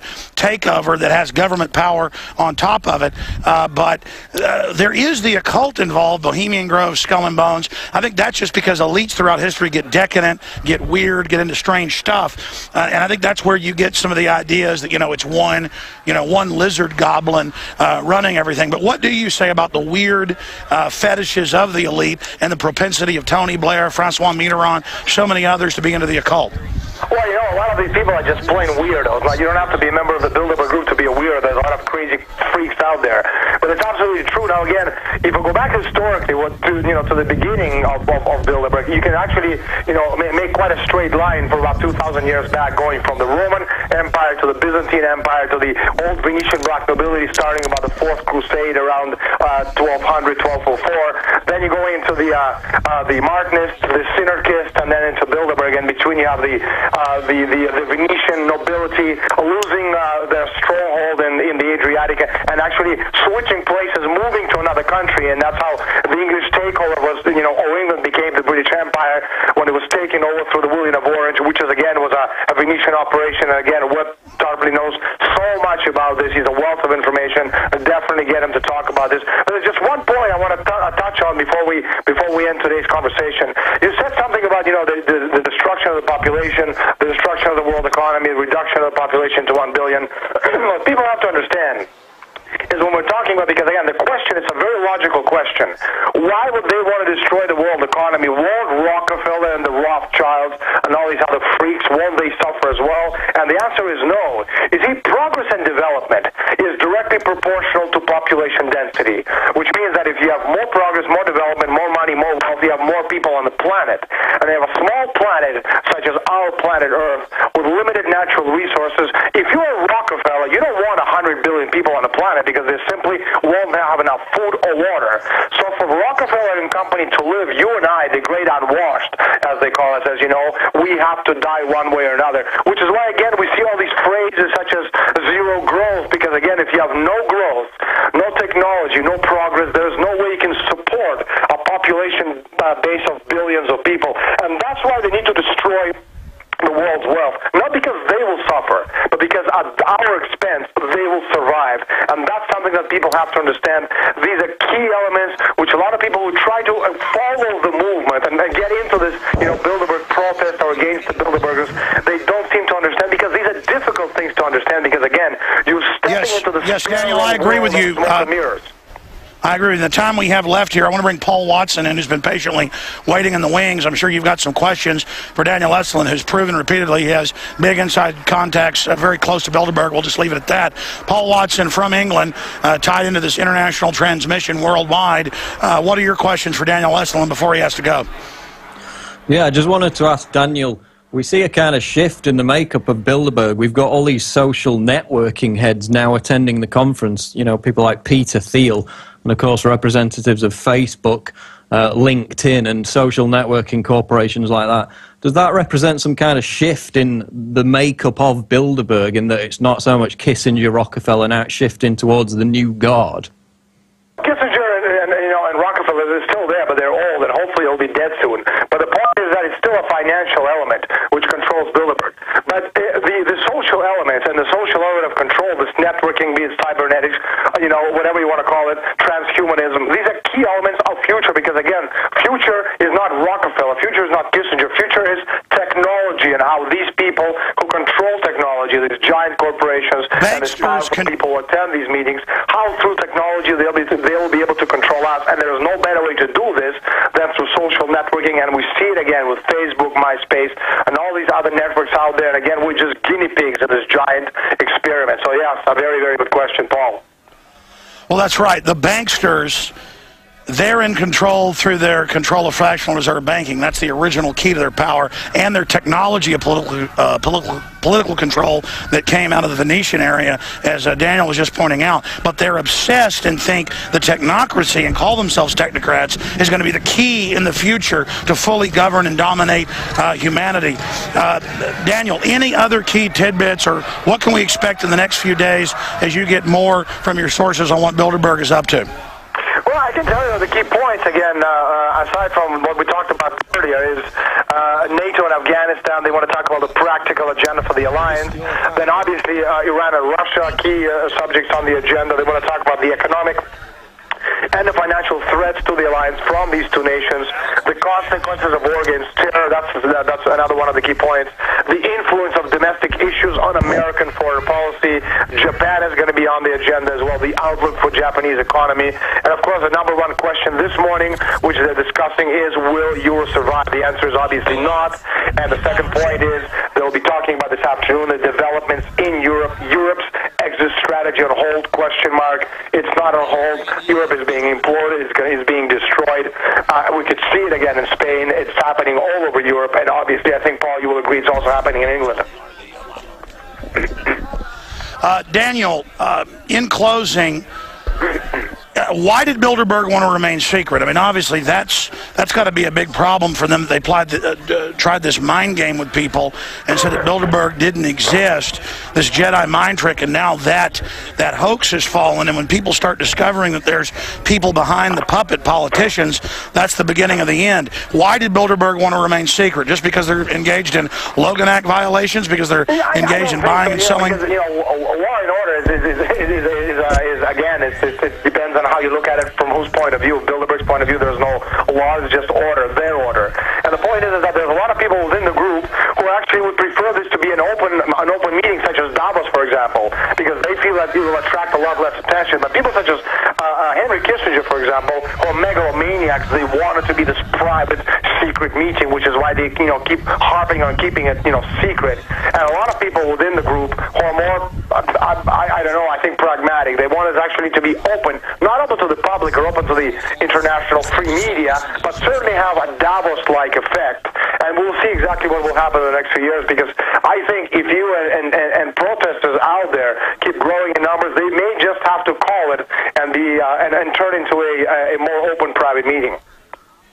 But then politicians that don't want to be known that they're going there will have to admit they're going there, and then they can't have behind closed doors meetings. But we all know it. Places like Davos, there's the public meetings, there's really the little impromptu side meetings. So overall, on a scale of 1 to 100, Daniel Estulin, from your research, 100 being Bilderberg is flying high, nothing resisting him, and 0 being total defeat of the oligarchs. Where are we on that scale of 1 to 100? I say we're at about 50 right now. It's a tipping point either way for the future of humanity. What do you say? Well, I think, things are not going as well as we'd like for them to go, but certainly not as quickly as they want them to go. So, yeah, I think you're right on the money. I think it's about 50-50, but again, it's, the time is against them, because, the longer we can withstand the onslaught, the more of us will actually join the movement and wake up to the dangers of these organizations, Bilderberg and others, the Trilateral Commission, Council for Relations, the Circle, et cetera, can actually cause and pose for the world. I also heard from folks that said they talked to you. I want to confirm it, that you're unable to get into the U.S. now, and that's why you didn't travel here. I haven't been able to for a couple of years, but this year I didn't even bother trying. I mean, I might have tried and they might have said yes or no, but certainly last year I tried and didn't let me in, the year before either. And if you remember, when I actually went to make a documentary, the conspiracy theories of Jesse Ventura, I had to postpone my trip for a couple of days because they wouldn't let me on the plane. That was way back in 2009. It's in my Shadow Masters books. I explain that whole episode. Yeah, but I mean, I remember talking to Ventura when it was happening, and they canceled the plane that they booked. I mean, this is what's happening. They have no fly list, no gun buy list, no judge, no jury. It's this national security state. It's the opposite of national security. It's total insecurity. The security threat is the globalist taking over our nations and destroying it. It's unbelievable. Daniel Estulin, it was great having you on. Maybe I can get you up in a few weeks in the aftermath of Bilderberg. Let me just ask you a quick question. A lot of people asking me right now, where are you exactly in Chantilly, because they want to come and join you. I am right in front of the Westfields Marriott Hotel, but don't even stop your car for a minute to be dropped off, or the police will write you tickets. It's shameful that they would be trying to white glove inspect everybody, and you've got to park at a nearby park about a mile away to get here. What time is the big protest tomorrow? Because I want to put it all on my webpage. We're going to try to concentrate everybody so they can get off work 7 o'clock on Friday and 7 o'clock on Saturday in the evening, so everybody has a chance to get here from all over the country. But we're going to be protesting tomorrow live down here during my radio show from noon to 3 Eastern. I'm going to be out here tonight as well, but we're going to try to focus it all Friday night, 7 o'clock, and Saturday night, 7 o'clock. The itinerary's up at Infowars.com. So is the list, which they didn't put out in the past. Now they're starting to put it out. The official Bilderberg attendee list. That doesn't mean everybody's on it. Hey, by the way, Daniel, I just keep asking you questions, but we're about to go to break. Are there anybody on the list that isn't on the list? I mean, you always say that, hey, there'll be people who are there that aren't on the list, and I've been there with you at Bilderberg with long lenses documenting that there are always people there who aren't on the list, and that's usually the most important people to know. I don't have that information yet because, again, it's still morning in the United States, and my sources haven't gotten back to me because I'm in Spain, but as soon as I do, I'll certainly let you know. All right, thank you so much. Give out your website one more time. It's DanielEstulin.com, www.danielestulin.com. Please give my best to Wes Tarpley. You know, I admire his work, and obviously, needless to say, everything he does is great. All right, thank you. You too. Keep up the great work. We'll talk to you soon, Daniel. You take care of yourself. We'll be in touch soon. Thank you. Again, there goes Daniel Estulin from Spain. We are in Virginia in front of the Bilderberg event. They have been arriving, but more are about to arrive. They really start arriving hot and heavy around 2, 3 o'clock. That's in the next hour or so. We are here live. I tell you, I'm out here live, and it's torture because all these great listeners come over and want to shake my hand or talk to me, and I'm like, I'm live on the radio, and it feels like I'm rebuffing them. It's terrible, but there are so many good people here. Looks like there's more than 200 people here now. More folks are arriving. Extremely exciting. Paul Watson, give me your thoughts on what's happening. Well, it's just amazing, again, the lack of press coverage. I mean, we had Washington Times this morning. We've had a Huffington Post report, but that's it for today. And this, you know, this is the heads of Airbus, HSBC, major banks, John Kerry, Huntsman, you know, former presidential candidates, EU heads, NATO heads. What about Ron Johnson? There's nothing. Is Senator Ron Johnson on the list? In their backyard, absolutely nothing, because the is Senator Ron Johnson on the list? Is there. So again, almost complete media blockade on the Bilderberg Group, apart from a few news outlets. Is Senator Ron Johnson on the list? I will check that right now. Because there's going to be like 30, 40, 50 people that are not on the list that are in there. So that's important. My little bird told me he's in there.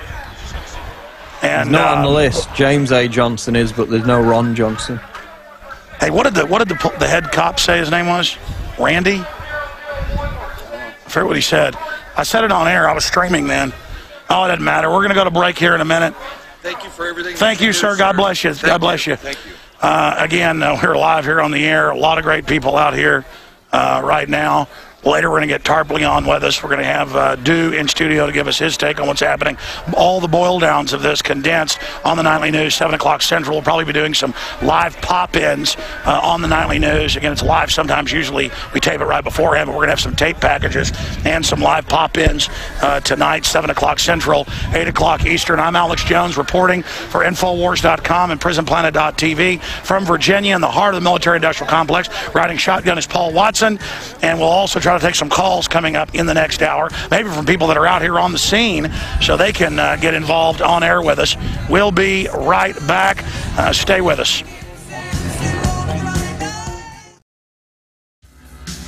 Hey, ladies and gentlemen, we're live at Bilderberg 2012, and I'm right here on the property line with the Westfields Marriott. And Lee Norfolk, who looks like he's in charge around here, he just says he's the senior police officer, or what'd you call it? Master police officer. Master police officer. You were nice enough to actually talk to us, the commoner slaves, 4 years ago. Seems like 5 minutes ago, and we're here, we're back. I know, it went pretty quick. Isn't it kind of deja vu how 4 years goes by? Absolutely. So tell us what's going on here. I see you're with the SWAT team. Are you going to keep us safe? Yeah, absolutely. Are you aware of who's meeting here in the hotel? Yes, I am. We're allowed to listen to your show. You listen to the show too? Absolutely. Wow, I ran into some other guys that listen to the show. I ran into 5 guys who were all really nice yesterday, and you know they asked us to go. We left immediately. But I just want to find out who's absolutely in charge, because I understand you see somebody in the woods peeing on a, you got to write them a ticket because that's the law. But I mean, it looks like they're looking to find people. People are getting dropped off in like 10 seconds. They're writing them tickets if they stop. I mean, would you guys normally give somebody a ticket if they stopped when there's not a lot of traffic to let somebody out of the car?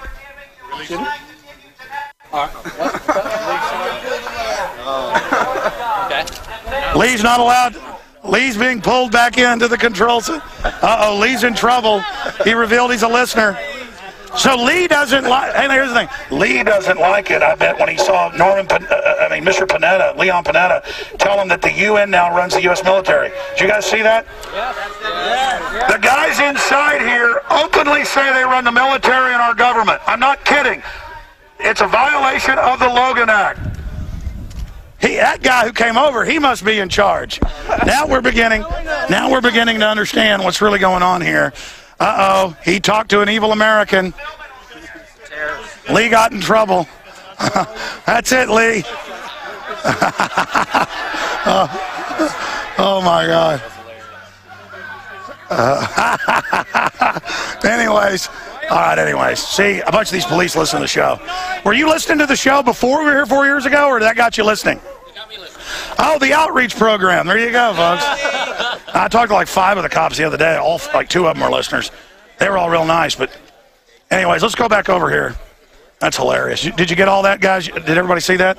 Watson, what do you think of that? That's pretty funny, isn't it?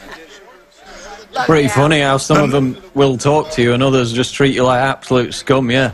One thing I saw, Mitch the Daniels head guy is there, the ran governor out of the Indiana, bushes. and he's endorsed Romney, and there's been speculation that Mitch Daniels could be Romney's VP, so, because we had Edwards groomed back in 2004, so could Indiana Governor Mitch Daniels be Romney's running mate, having been groomed by Bilderberg, because he's right there in attendance now, according to the official list.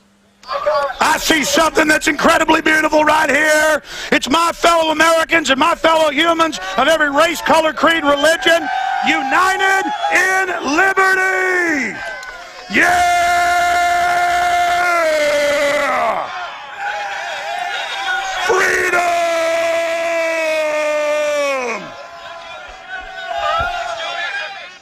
The answer to 1984 is 1776. Yeah!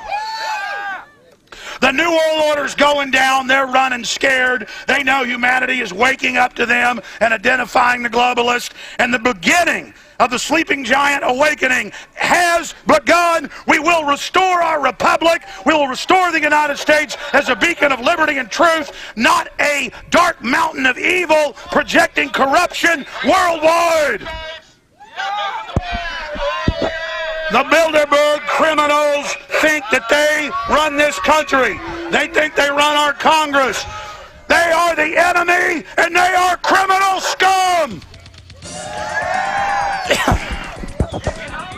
Folks, we're broadcasting live on the radio right now. I want to hear everybody right now. The answer to 1984 is 1776. The answer to 1984 1776 worldwide. 1776 will defeat their... We are live, broadcasting worldwide to millions of freedom lovers on a planetary scale. I salute everyone that's here today and everyone taking action and everyone forcing the Bilderberg crime meeting out into the open. I salute everyone who wants to be free. Yeah! All right, we got Paul Watson and Rob Dew in studio. I'm going to throw it to them for about 20 minutes, and I'll be back with some reports. And I'm going to try to, I know Webster Tarpley's in the house. We could drag him on there for a little while and talk to Burmis and a bunch of other people that are here. A lot of great folks here. It's amazing. Back to Paul Watson. It's Alex Jones live in Chantilly, Bilderberg 2012. We're just going through the member list and some of the ramifications of that. I believe we got Rob Dew back in the studio. Rob, are you there? Don't have Rob Dew yet. Rob Dew will be coming in shortly, but I'm going through the list again. And as I said a while ago, Mitch Daniels, the governor of Indiana, of course, we had all this speculation about Marco Rubio being the potential VP pick for Mitt Romney. This stemmed from a Washington Post article written by veteran 30-year columnist Al Kamen, in which he referenced John Edwards' 2004 attendance at the Bilderberg meeting in Stresa, Italy, where he gave a impressive, to the Bilderberg members, foreign policy speech.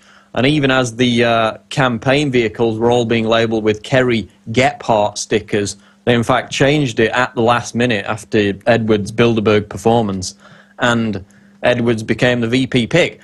Again, in 2008, James A. Johnson, who is there right now in Chantilly attending once again, he selected Barack Obama's running mate.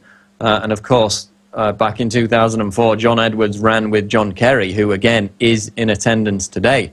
So there was speculation about Rubio being the potential VP, but we've actually got Mitch Daniels in attendance, the governor of Indiana.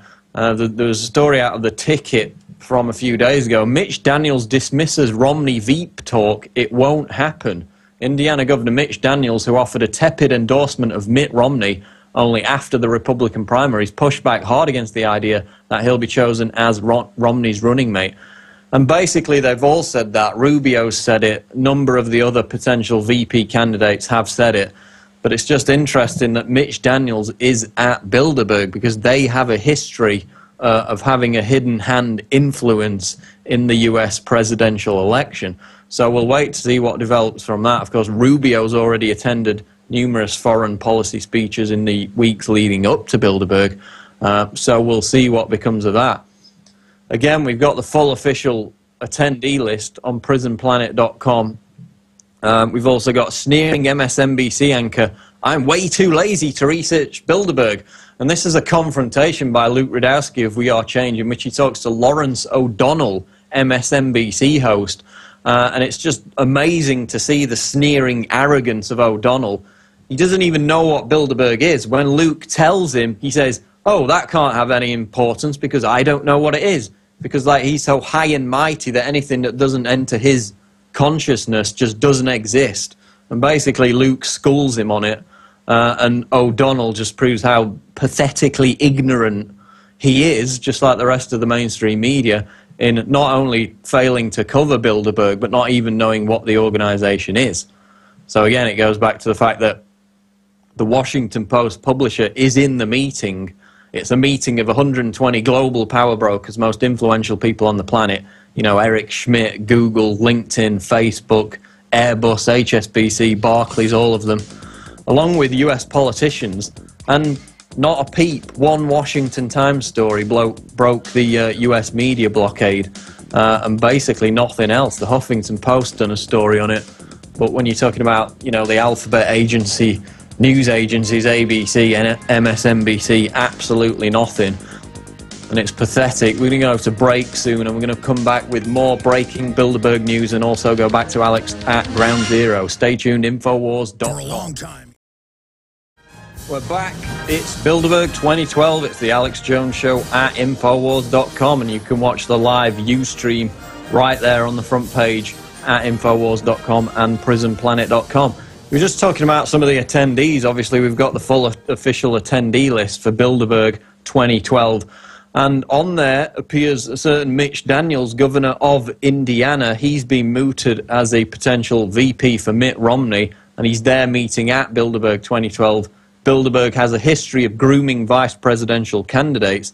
And now we're going to talk to Rob Dew, who's got some more information on Mitch Daniels, governor of Indiana. Rob, go ahead. That's right, Paul. Thanks a lot. And I just want to say it's a beautiful scene out there with all those people. I wish I could be there, but I'm happy to be right here. There's Burmis right there. Anyway, 87 to 90, Mitch Daniels led the right-wing think tank Hudson Institute, which was funded by pharmaceutical giant Eli Lilly and Company.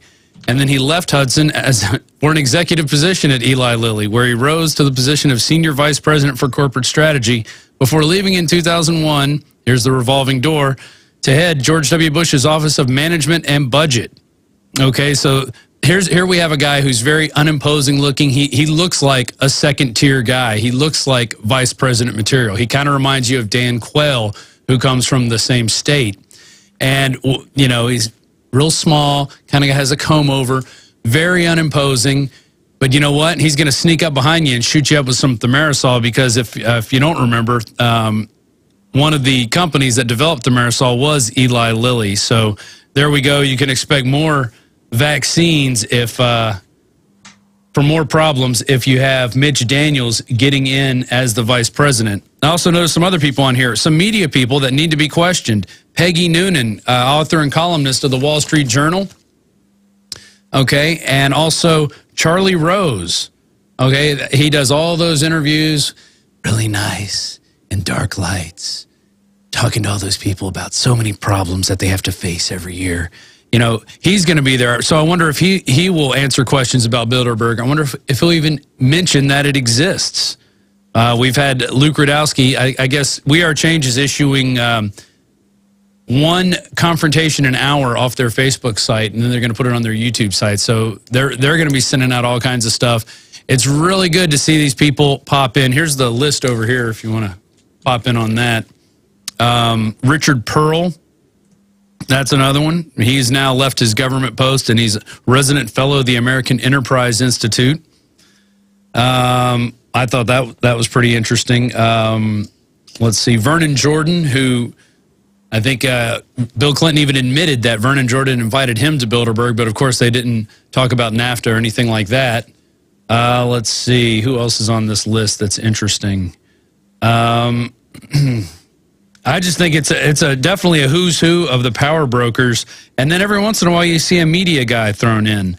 Paul, what's your take on some of these media people? There's someone here, a journalist from LA7 TV in Italy, Lily Gruber. Yeah, it's not just U.S. media, is it? In fact, well, you've got the Wall Street Journal represented, you've got Washington Post, but then you've got a smattering of foreign media. As you said, LA7 TV, Italy, you've got Le Monde out of France. So, I mean, they're just as complicit. Of course, Bilderberg mainly takes place in Europe. It only visits North America, you know, once every 4 years, probably. So a lot of the European media are complicit in this. And again, so far, there's been very little. There's been a Daily Mail article, a Washington Times, a Huffington Post. Big debate in Canada because the two politicians there are having a back and forth. Yeah, over $19,000, which is chump change to these people. Well, exactly, because she's attending in a private capacity, but the taxpayers are paying for it. That's why people are getting up in arms about it. But I don't believe she's actually on the list, which again, I mean, she put out a press release saying she would be there, and she's not on the list, although I've only scanned it briefly. So again, there's more people who are there who aren't on the list. That is true. Here's an interesting name. I'm looking up some information on him right now. Fred Krupp, president of the Environmental Defense Fund. That sounds like it's got Agenda 21 written all over it. I'm going to do some looking up on this guy and see what we can find out. Peter Mandelson of Great Britain, member of the House of Lords. Mandy. Yeah. What can you tell us about Mandelson?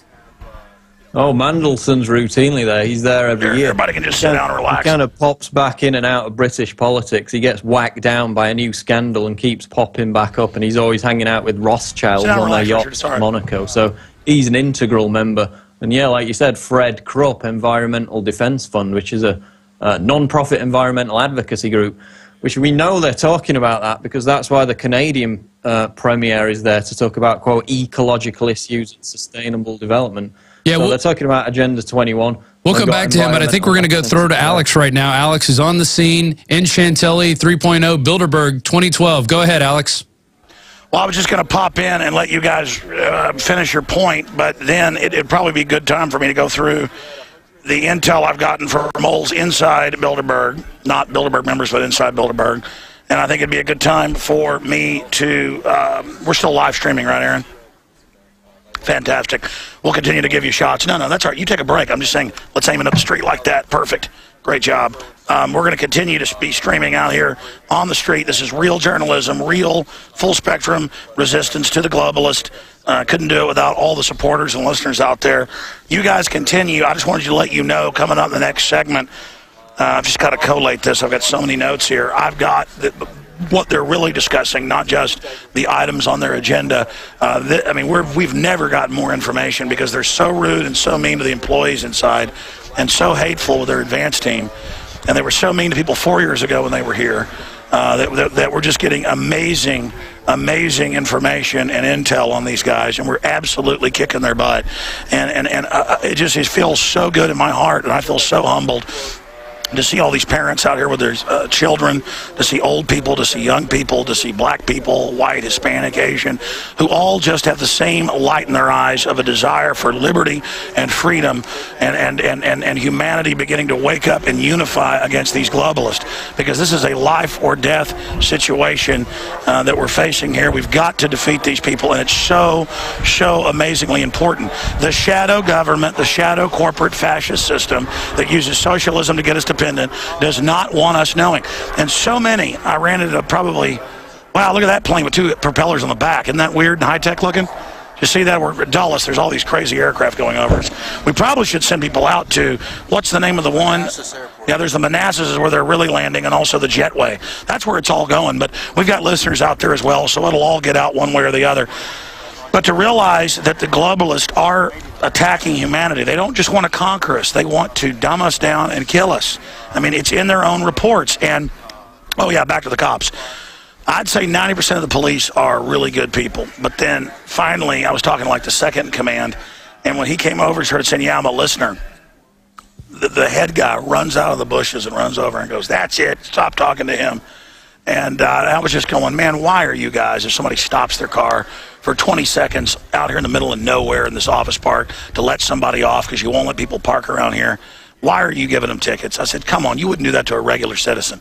And he was about to say, yeah, you're right, we wouldn't. Of course, he was saying, well, I wouldn't. And but so what's sick is the higher-ups of the Fairfax County Police are telling them to just absolutely hammer American demonstrators and the sacred First Amendment that people have fought and died for so hard that most countries don't have. Australia is banning free speech. I mean, I can't believe how fast this is moving. The globalists are doing this everywhere. You've got an illegal Logan Act violating event. You got these military types in their black Chargers driving in, smugly looking at us on a power trip because they jog and lift weights, know how to shoot a gun, and they serve the dark New World Order, so they're part of the winning club. You're not part of the winning club. Understand, even if you're delusional, you're not part of the New World Order. To all the yuppies that say, okay, put poison in the water, there's too many people. They're doing it to you, you idiot. Okay, even if you think that's the right thing to do, which it isn't. And then they say reduce population. Let's say there's too many people, okay, which is debatable. The globalist actual population documents, Memorandum 200 in the State Department, admit that if they just industrialize Latin America, Asia, and Africa, the people start having 1.3 kids like everybody else, and you'd have a population drop. Russia's having to pay people to have kids. All the industrialized world are dying. Instead, the globalists keep the third world in squalor. People have 7, 8 kids. Half of them die, and they try to give them bioweapons and chemical weapons to dumb them down. It's just evil. The globalists just like to hurt people. They like to exercise raw power.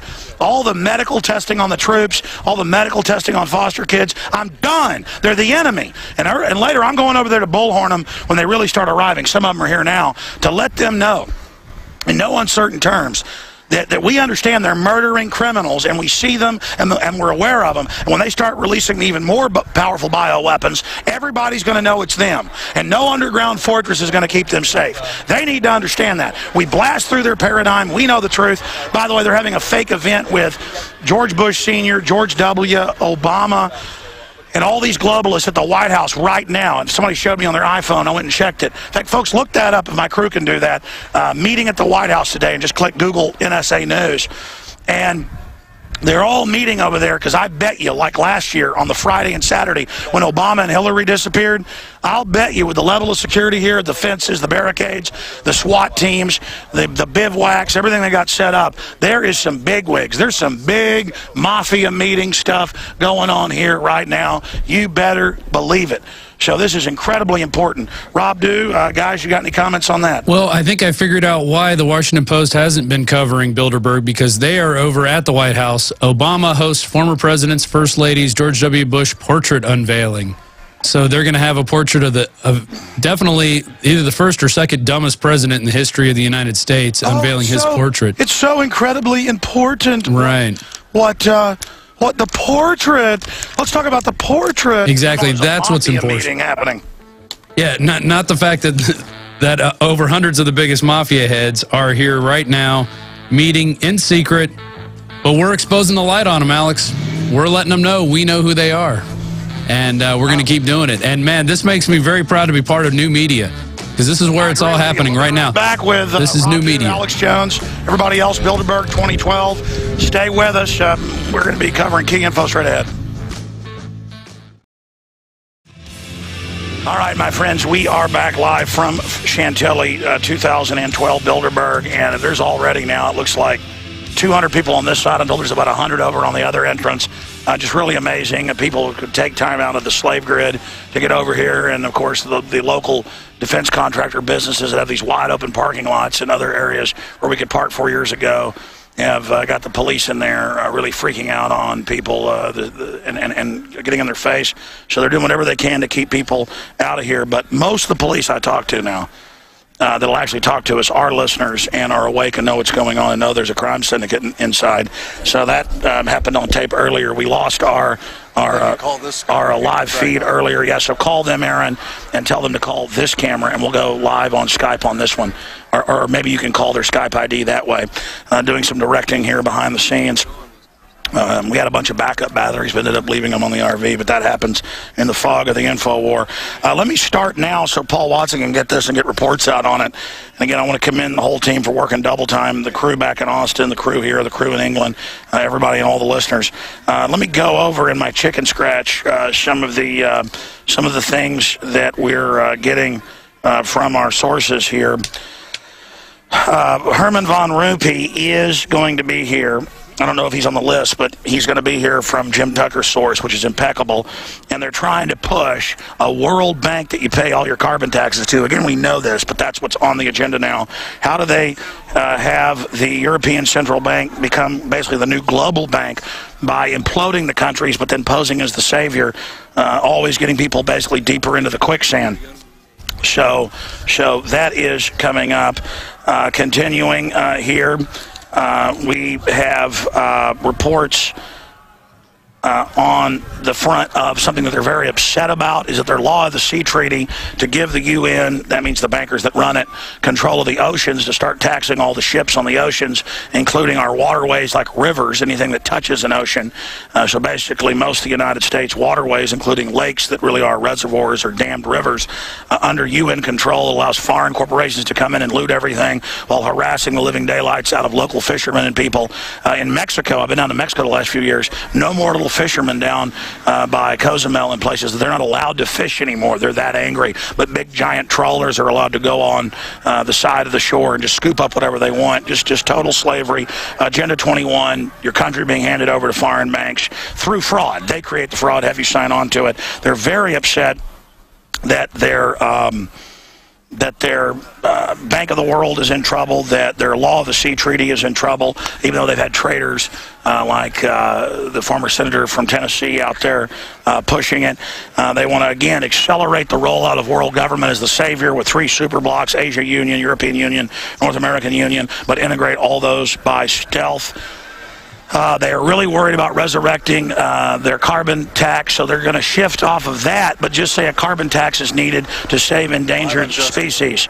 We're now live on Justin TV. Of the crew wants to be able to get that feed and put it up on our main page. We've lost our connection to the great folks over at Ustream, but we do have that Justin TV feed for folks that are watching on PrisonPlanet.tv. That feed is back up.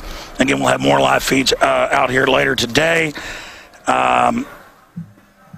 Again, Bilderberg was irate. We've confirmed that, as we broke 2 days ago, that we have moles inside and that we learned the location so early and that there's so much media coverage, though there's still somewhat of a blackout. There's WorldNet Daily, Washington Times, Drudge Report, InfoWars, and so many alternative media. It's really having a big effect.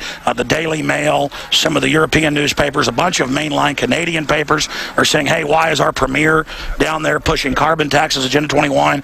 So they're very, very upset over that. They want to accelerate internet IDs.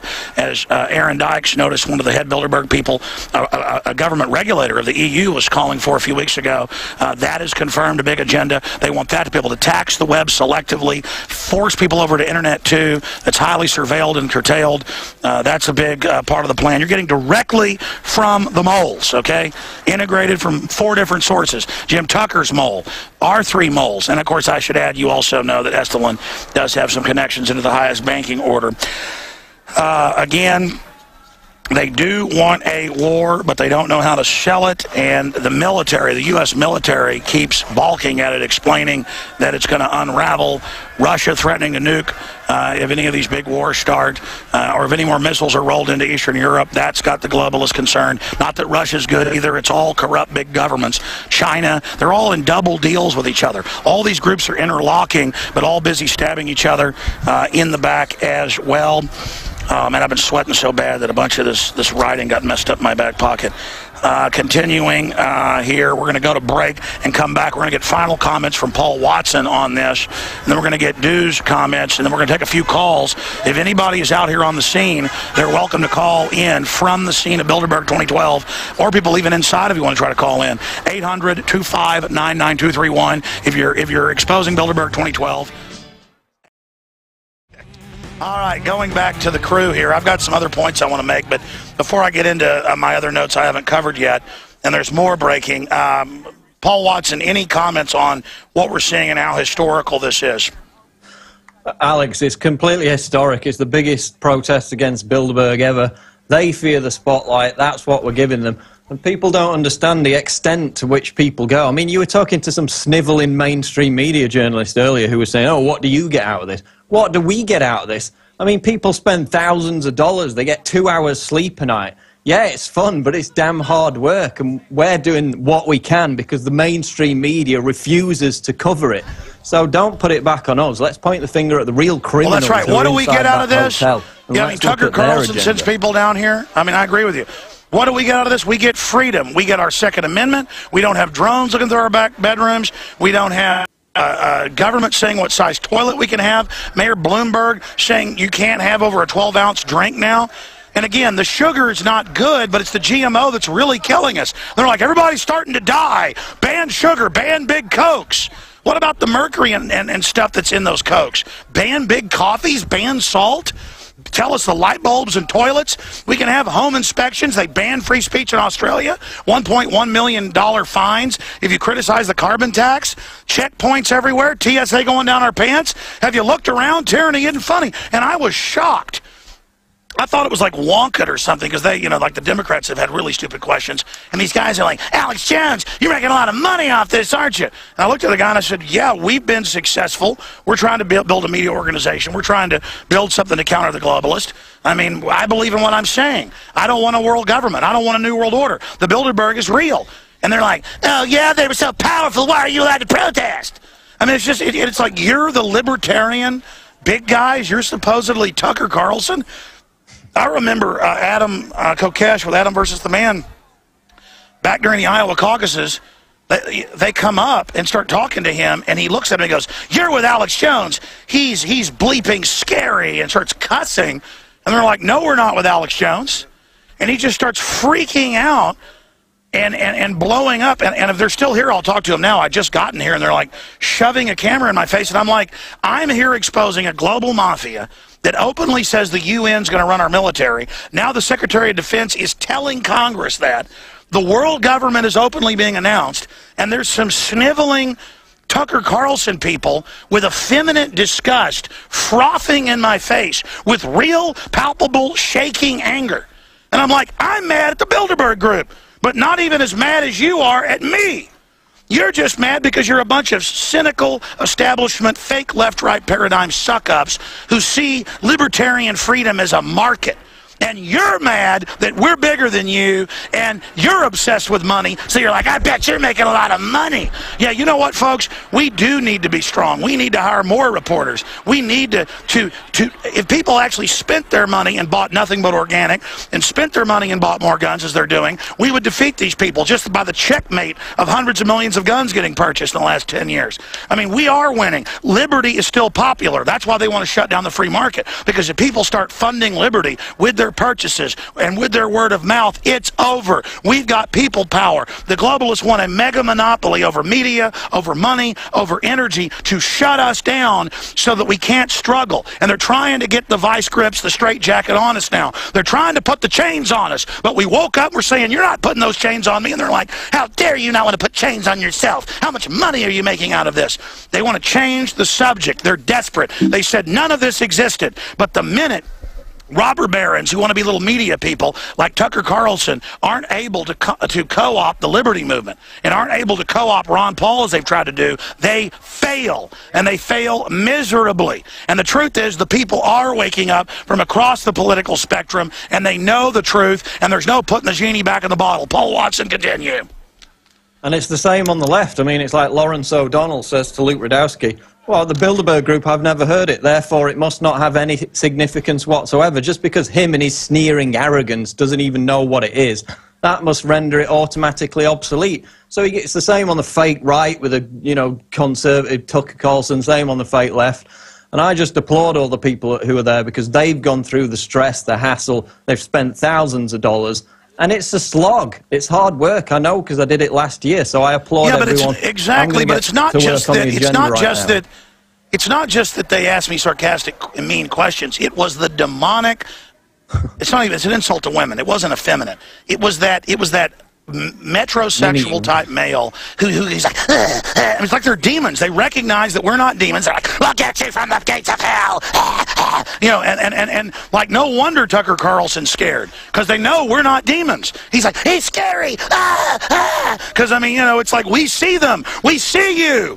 Hello, my little friend. Mama don't like tattletales. I've come here to do two things. That's kick ass and chew bubble gum. And I'm all out of bubble gum. Yeah, Alex, I notice a lot of people out there have their sunglasses on so they can see, and we know that they live right now. And I think it's deplorable. Exactly. And that was a little, Tucker Carlson's little turd that was out here. Totally. Was a little Bilderberg bottom feeder. How many no big contracts? Was shaking with hatred. Was just was it Carlson or one of his minions? No, literally. Yes, I'm crazy, dear. So many sweet children out here with their parents. All right, I'm over here doing Tucker Carlson minion imitations.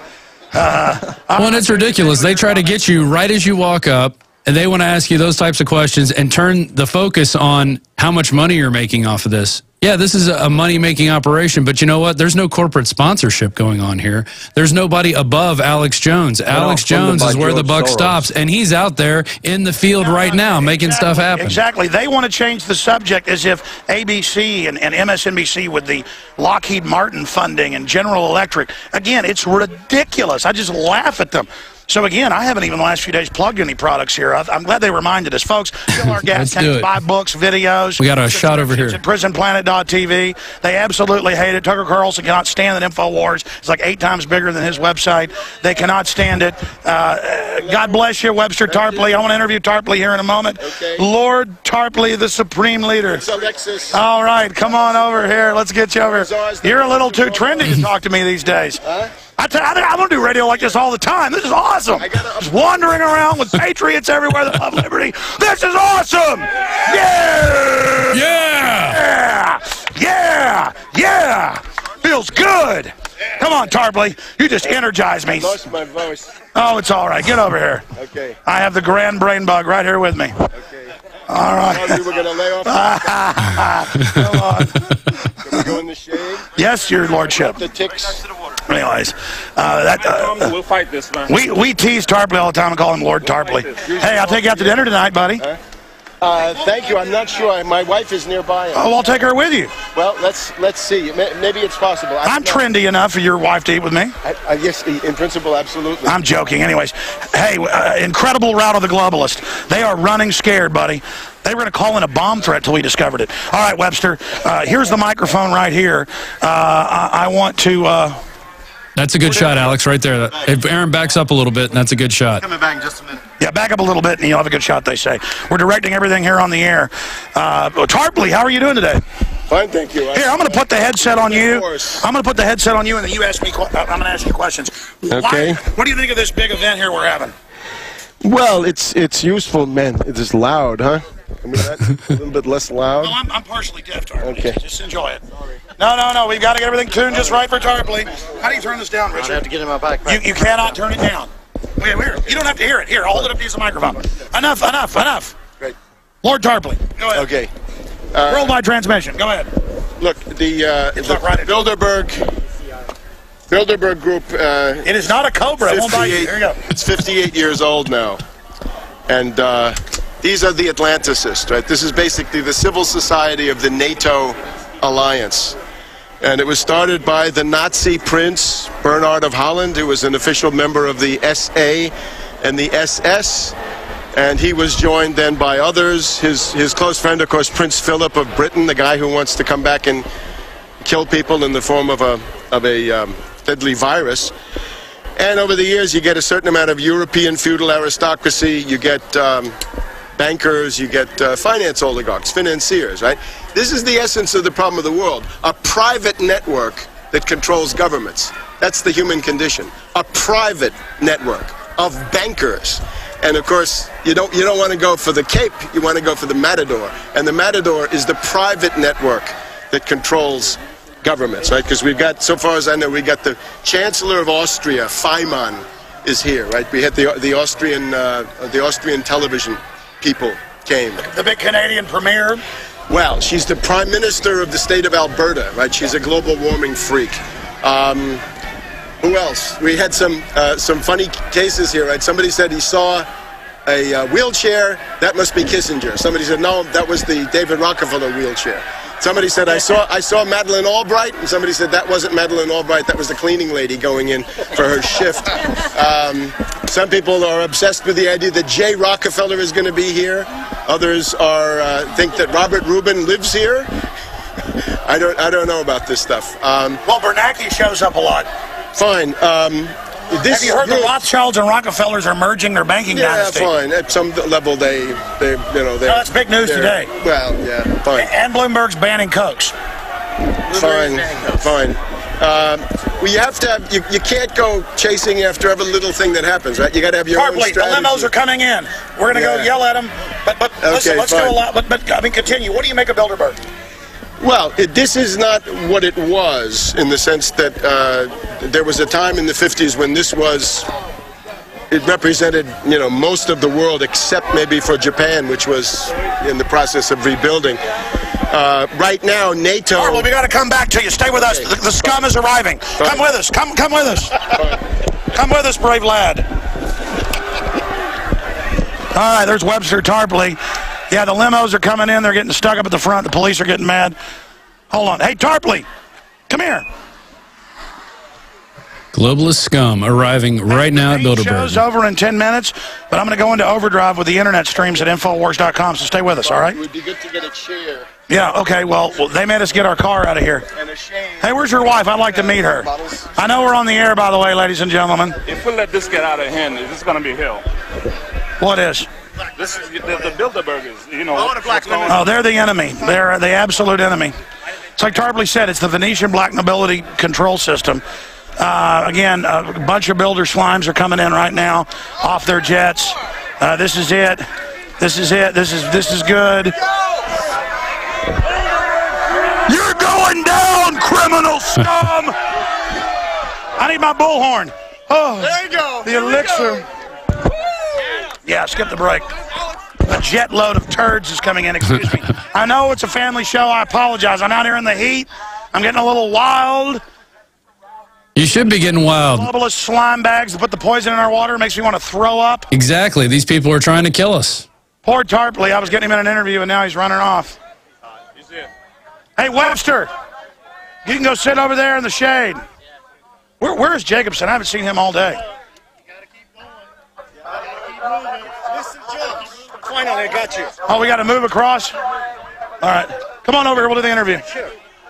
Yes, sir. Finally, I can reach you, sir. I was following you all the time. I sent you emails. Oh, great. We'll shoot an interview over here. I'm off the radio in like 10 minutes. Yeah, okay. Sorry. Let's go here. Yeah, but I got to bullhorn them when they come by. Hey, Alex, I found an interesting name on the list from Russia. Really? We got a Ruski on there? Yeah, Garry Kasparov, the chess champion. Right there. Are you getting the bankers over here? Yes, sir. Why we are here today, sir? Why are we here today? Do you take over? Yeah, I'll take over. So anyway, Garry Kasparov, the chess champion, is also chairman of the United Civil Front of Russia. And at first I didn't believe it was the chess champion, and I looked it up with, adding United Civil Front on there, and there he is. He In 2005, he ended his chess career. Isn't it? No, what was that, Paul? He's anti-Putin, given the fact they're talking about Russia. He's a political opponent of Vladimir Putin. Well, there you go. That can make sense, that maybe they're positioning him to come in. He's got name recognition to maybe come in and oust Putin at some point. Because they tried an invasion during Bush's term with Dick Cheney leading that. They've tried the color revolution as well, haven't they? Exactly. And now they're picking people up for, I guess, spitting on portraits of Putin or any kind of protest now. They're grabbing people and throwing them in jail. So it's definitely the same old Russia that we remember back in the 80s with the Cold War. Here's an interesting one. Britt Harris, CIO of Teacher Retirement Systems of Texas. I wonder what they're planning on doing with the teacher retirement system. You know, everybody that's a teacher here that I know, my wife works out of high school, and everybody that's a teacher here, they love their retirement. It's all they talk about is their retirement. And so this could be some way, you know, they're looking to maybe take some of that money because it's very lucrative. In fact, I'm going to look up and see how much that is. Retirement age, and like they've done in Europe, possibly. Totally, yeah. Have the teachers working until they're 80 because it's not a out in the sun type of job, and then when they go to collect, it won't be there. And that's what I keep telling my wife. I say you got to be careful. Be sure you diversify because it may not be there when you go to collect. Yeah, completely. Yeah, Teacher Retirement System of Texas. There's a lot of newbies on there from what I can see. I'm going to have to go through the whole list. There are. It's some interesting stuff. New faces. I was surprised to see the chess champion on there. Jessica T. Matthews, president of the Carnegie Endowment for International Peace. We know that, let's see, she is right there. If you watch the piece we did on Charlotte Iserby, when they first formed the Carnegie Endowment for International Peace, one of the first things they did was write a letter to Woodrow Wilson telling him not to end the war too early. Does that sound like international peace? The Carnegie Institute's always pushing war. Same with Brookings Institute. They're represented at Bilderberg. They've been pushing the attack on Syria. That's just an example of hiding in plain sight. We create something called the Endowment for International Peace, yet we are pushing for war, and we have a direct line into the president during World War I, telling him to continue the war, not to stop it too early, because we need to make changes in America. And the changes they were talking about are changing us from a more of an independent nation to a collectivist nation. And you can see that's where we're at now. That's why we have jackbooted thugs everywhere and pot-bellied pedophile TSA agents groping us. Yeah, while pastors are getting thrown in jail for saying spank your kids to discipline them. We covered that last night on the InfoWars Nightly News. And tonight Mike Adams will be there. And also, I guess we're going to be going live. Looks like there's somebody, taking a cab. Must be one of the poor billionaires going in today. Let's see. Did you cover John Kerry's going to be there? Yeah, covered John Kerry. Of course, Edwards was picked as his running mate by Bilderberg. So, right. By Johnson. Violating the Logan Act. By James A. Johnson. He's violating the Logan Act. We call James A. Johnson the vice kingmaker because he seems to be the one that picks out these vice presidents all the time. And he'll probably be picking out this year's. Guys, go to me in just a minute. Okay. Who's another one? Here's another one from California, CEO of Palantir Technologies. If you don't know from the Lord of the Rings, the Palantir was the all-seeing eye, and his name is Alexander Karp. Interesting. He formed his company with people from PayPal, and there was something else. I had something up on them. PayPal and Stanford computer scientists. So these guys are definitely, and they have two products, Palantir Government and Palantir Finance. Basically, they're a think tank, and they help people do things with their money, mega billionaires. So they're there either putting people together or making their own networks so they can, keep their chokehold grip on the world economy. As you can see, it's imploding right now, and I think they're very happy about that. They're trying to control that implosion. Dick Gephardt. He was a former presidential candidate at one time. Do you guys hear me? We can hear you. Yeah, we're ready to go to you. Are you ready? Yeah, and I didn't think I was talking to you on air. I've been talking to the other guys for like 3-4 minutes. I didn't know they heard me. I guess they just put me on air. We heard you the first when you said you wanted to go to you soon. Go ahead if you're ready. Oh, okay. Or do you want us to keep talking? Well, I don't even remember what I wanted to say now. The point is I just wanted to commend everybody that's out here and spend all this time and money to get out here. It's just amazing that all of this is going on. The people's media, Alex. Do what? This is the people's media right here in action. People coming together and reporting. It's called. That's really what it is. We really are. People always ask, what are you? We're the people's media. Yeah. And that's why there's such disdain by these media people, the mainstream and also the so-called alternative, like the caller people. Those bow tie media. They just absolutely hate this country. Yeah, and they'll cover just enough of the New World Order and say it's Obama, but they'll never get into how the Republicans are controlled by the very same thing. I mean, the power structure is really scared this country may wake up. I'm gonna commend the crowd. Ladies and gentlemen, we salute all of you here in defiance of this tyranny. And more people from across. Oh, thank you. A lady just gave me a gold coin. You're very sweet. I can't take that. You're very sweet. All right, brother. Well, thank you. Listen, all I can say is that it is so magic what's happening here. All over the world, the people are waking up to the private corporate mafia known as the Bilderberg Group that is overthrowing our country. The Bilderberg Group openly now says that our military is run by the UN and NATO. They're openly announcing world government.